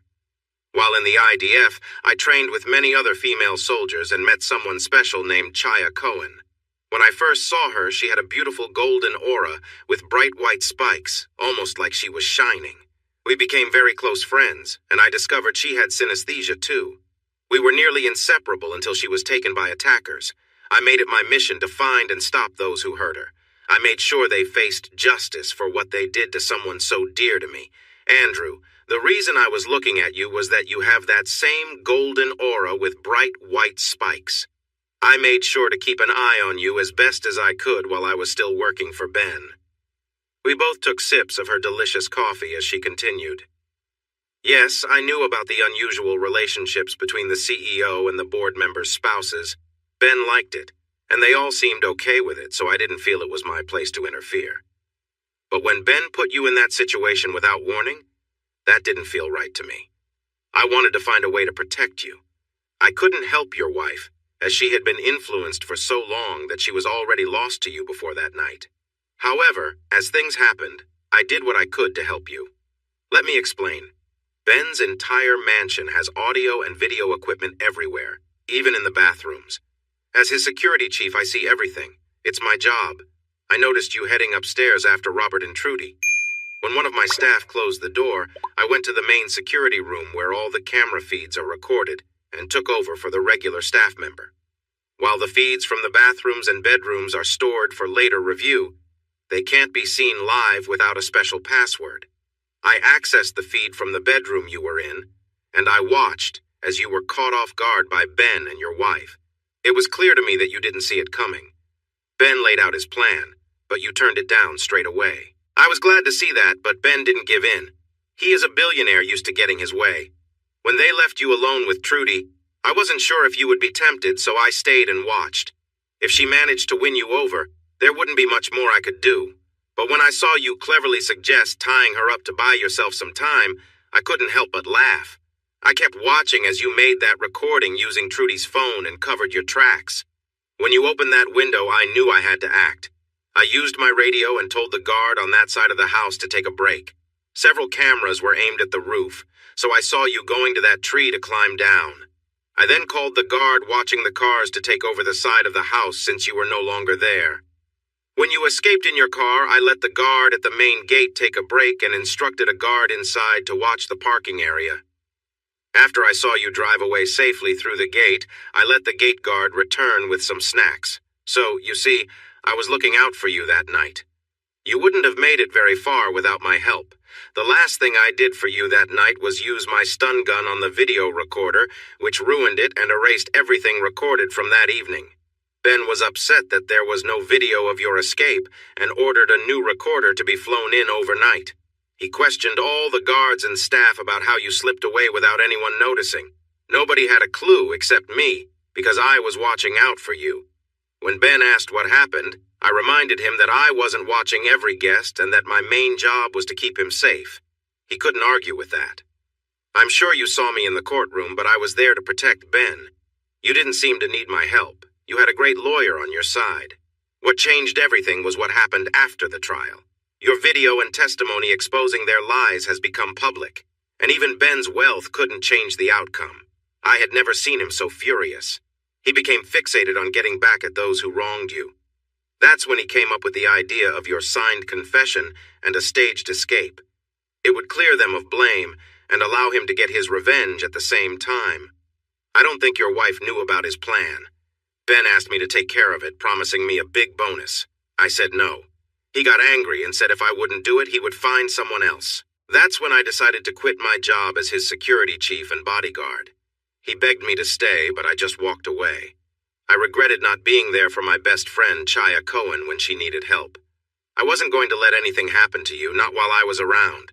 You and Chaya are the only two people I've met who have those special golden auras. I lost her for good, but I won't lose you too. I know you don't know me well, Andrew, but right now, you're safe here with me. She paused and took a big sip of her coffee. I was shocked. I thought I had been clever in escaping the mansion that night, but it turns out it was all her doing. I realized I didn't need luck as long as I had Kayla to support me. I still had a couple of questions. I can't thank you enough for saving me, especially tonight. I have never seen anyone fight like you did tonight.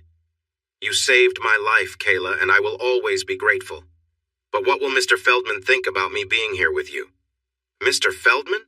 My father? Father? No, I mean your husband or boyfriend. She laughed at my confusion. You're amusing.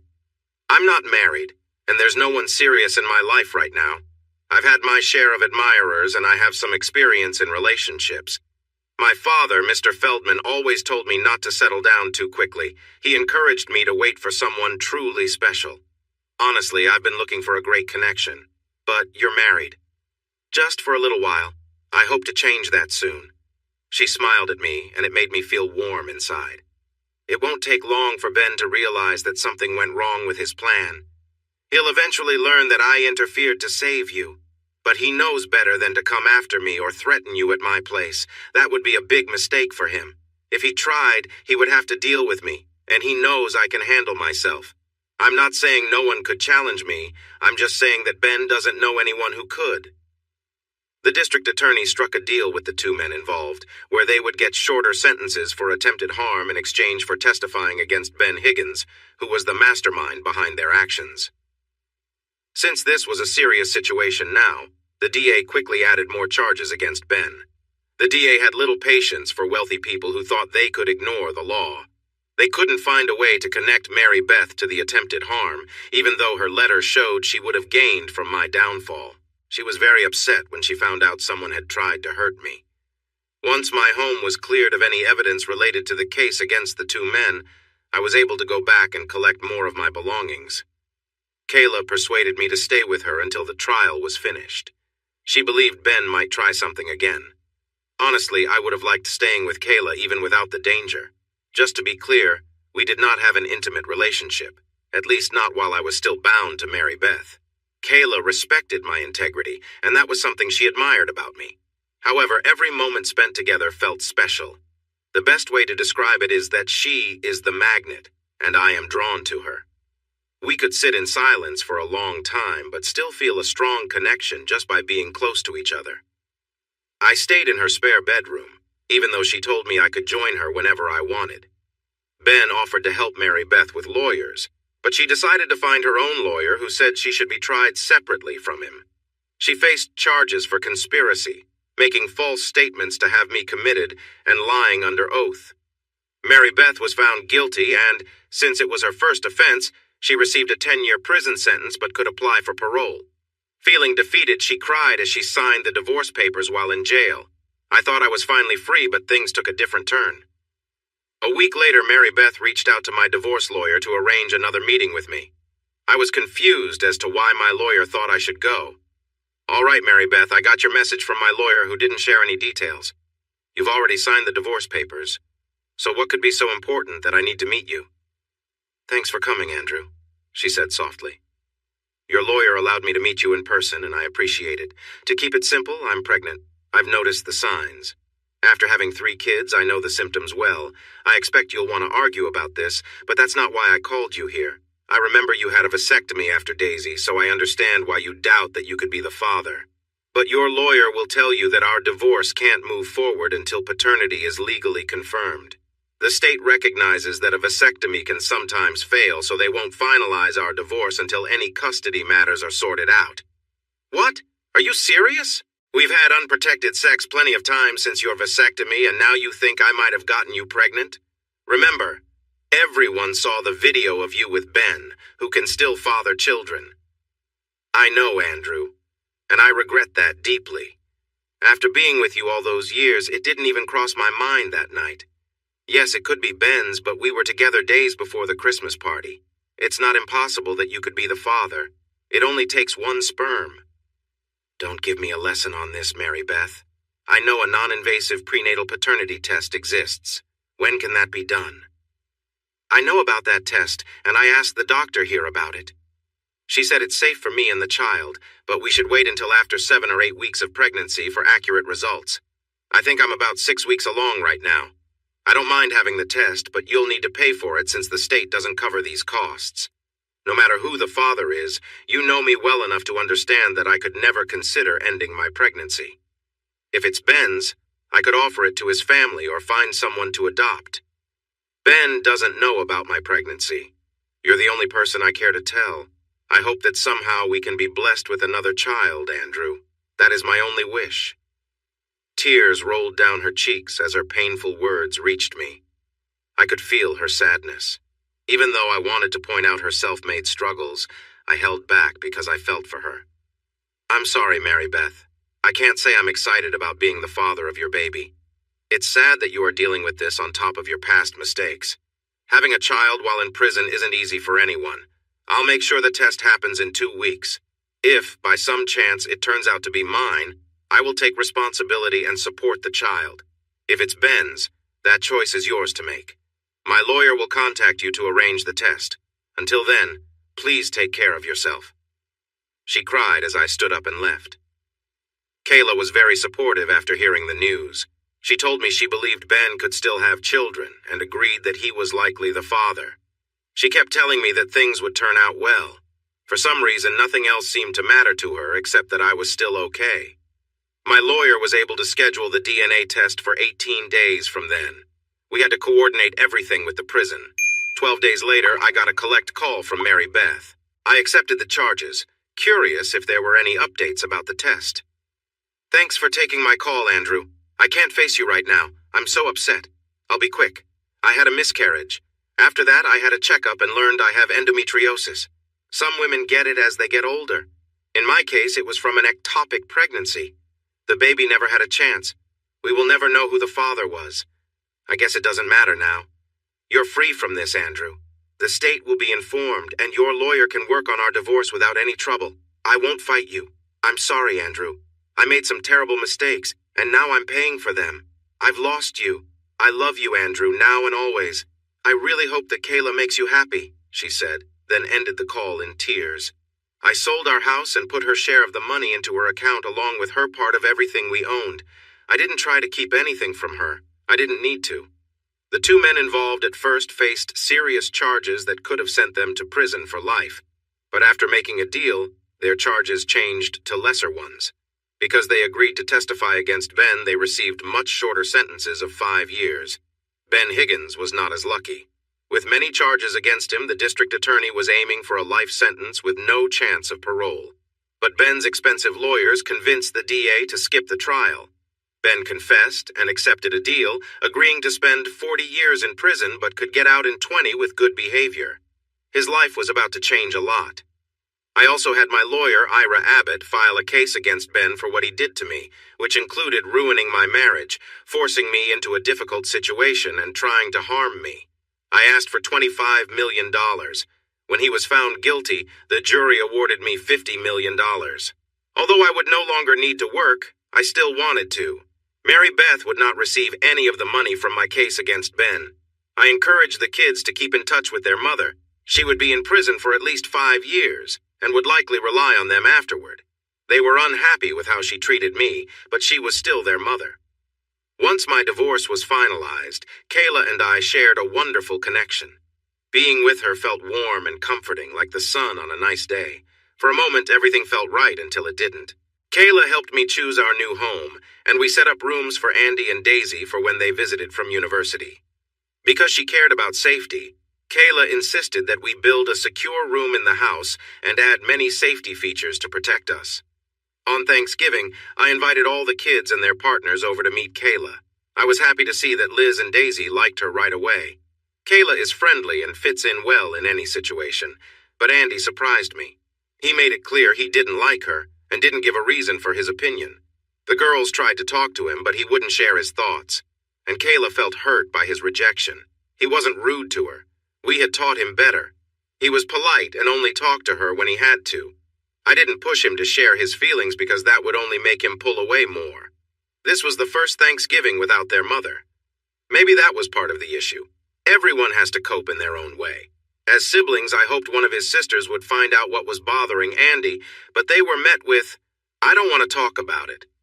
When I suggested therapy, he made it clear he didn't want to go. We were at a standstill.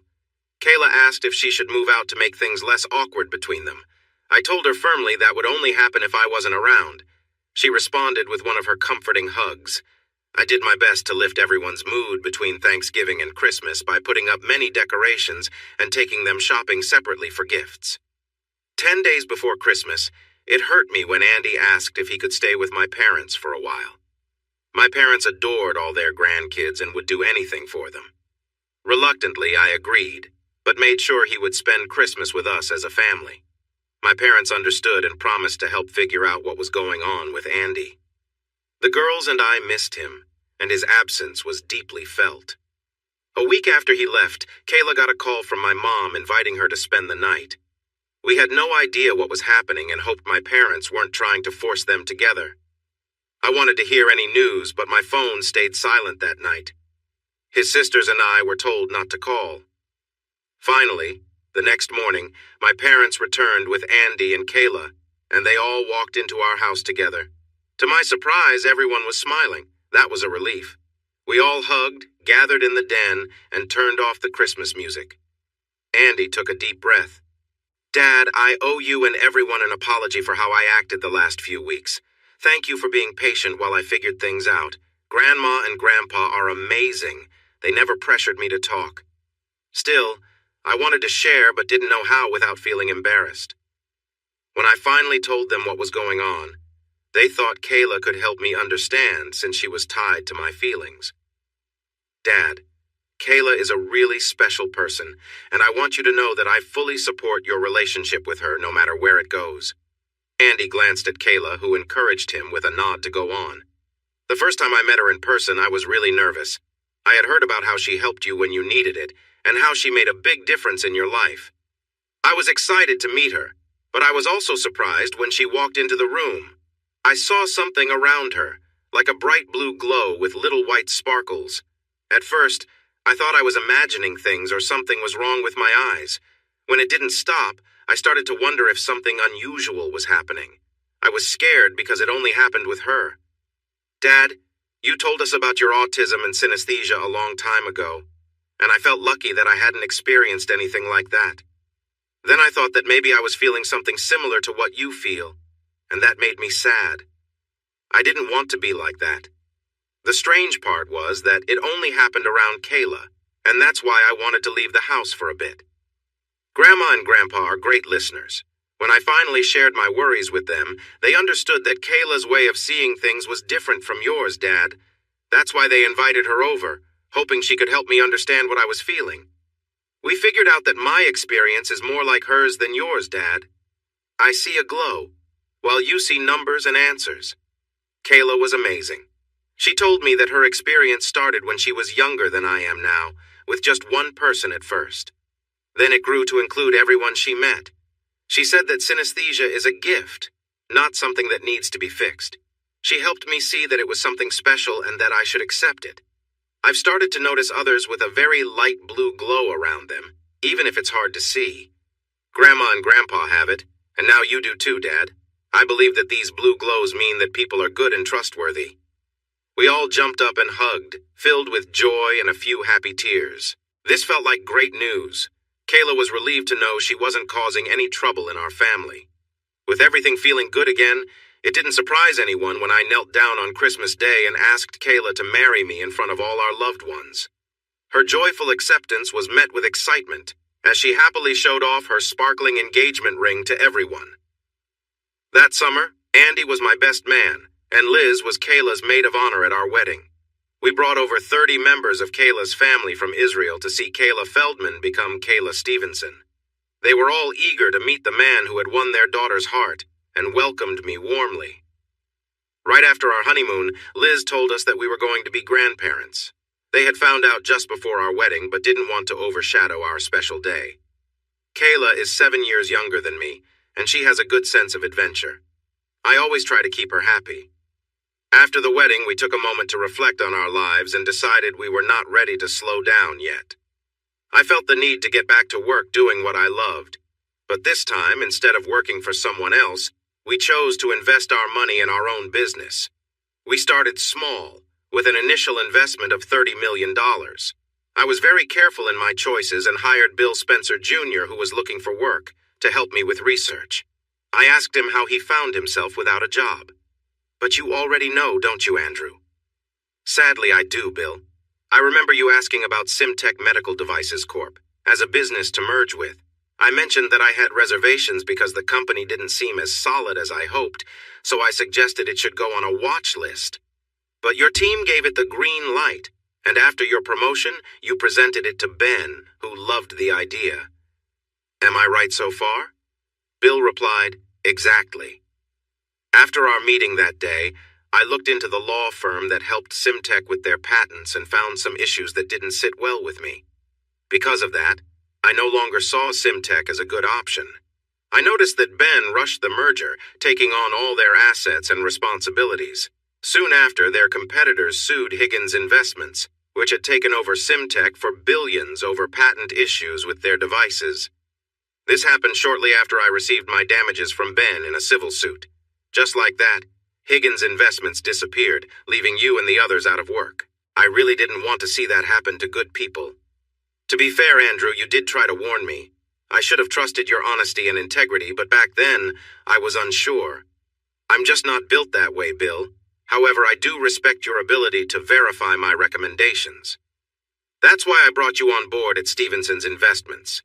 I don't want to reach the size that Ben did. I'm content to grow slowly and at a smaller scale. My head of security, Kayla, keeps things in order. She does not allow any foolish behavior here like what Ben tolerated with some of his senior staff. No one in our company will be having any inappropriate relationships. My wife and I are completely fine with that, Andrew. I respect you much more than I ever respected Ben. Sometimes I find myself laughing about his time in jail, wondering if he's getting treated well. I replied, it's clear that Ben enjoyed making others feel small, as much as he did with their partners. The one-way mirror he had was a clear sign. He seemed to crave attention in a very strange way. Now he might be facing some tough times in prison. Bill chimed in, have you heard about Don and Julie Sharp? No, what happened with them? As a board member, you know Don was paid very well for many years, but I learned that he had put all their savings and retirement into Higgins Investments Company because it was performing better than the Dow and the S&P. Unfortunately, when a lawsuit was filed for patent issues, the courts froze all the company's accounts. Don ended up losing everything. Now all they have left are their small Social Security checks and Julie's pension from teaching. He's looking for new work because they can't keep up with their house payments and will have to sell their nice cars. I couldn't help but smile at this news. Don hadn't been a good friend to me, and it was Julie, his close friend, who had pushed Mary Beth into joining the company's scheme. It felt just right that they were facing some consequences now. On another note, every member of Kayla's family keeps asking us when we will have a baby for them to dote on. We laughed, thinking about what a lively family that might make. But we both knew that I would need to reverse my vasectomy for that to happen. Choices. Choices. Hey everyone! Thanks for watching. Don't forget to subscribe and turn on notifications so you won't miss any of the exciting stories we have coming up. What do you think about the characters in this story? Let us know in the comments. We'd love to hear from you.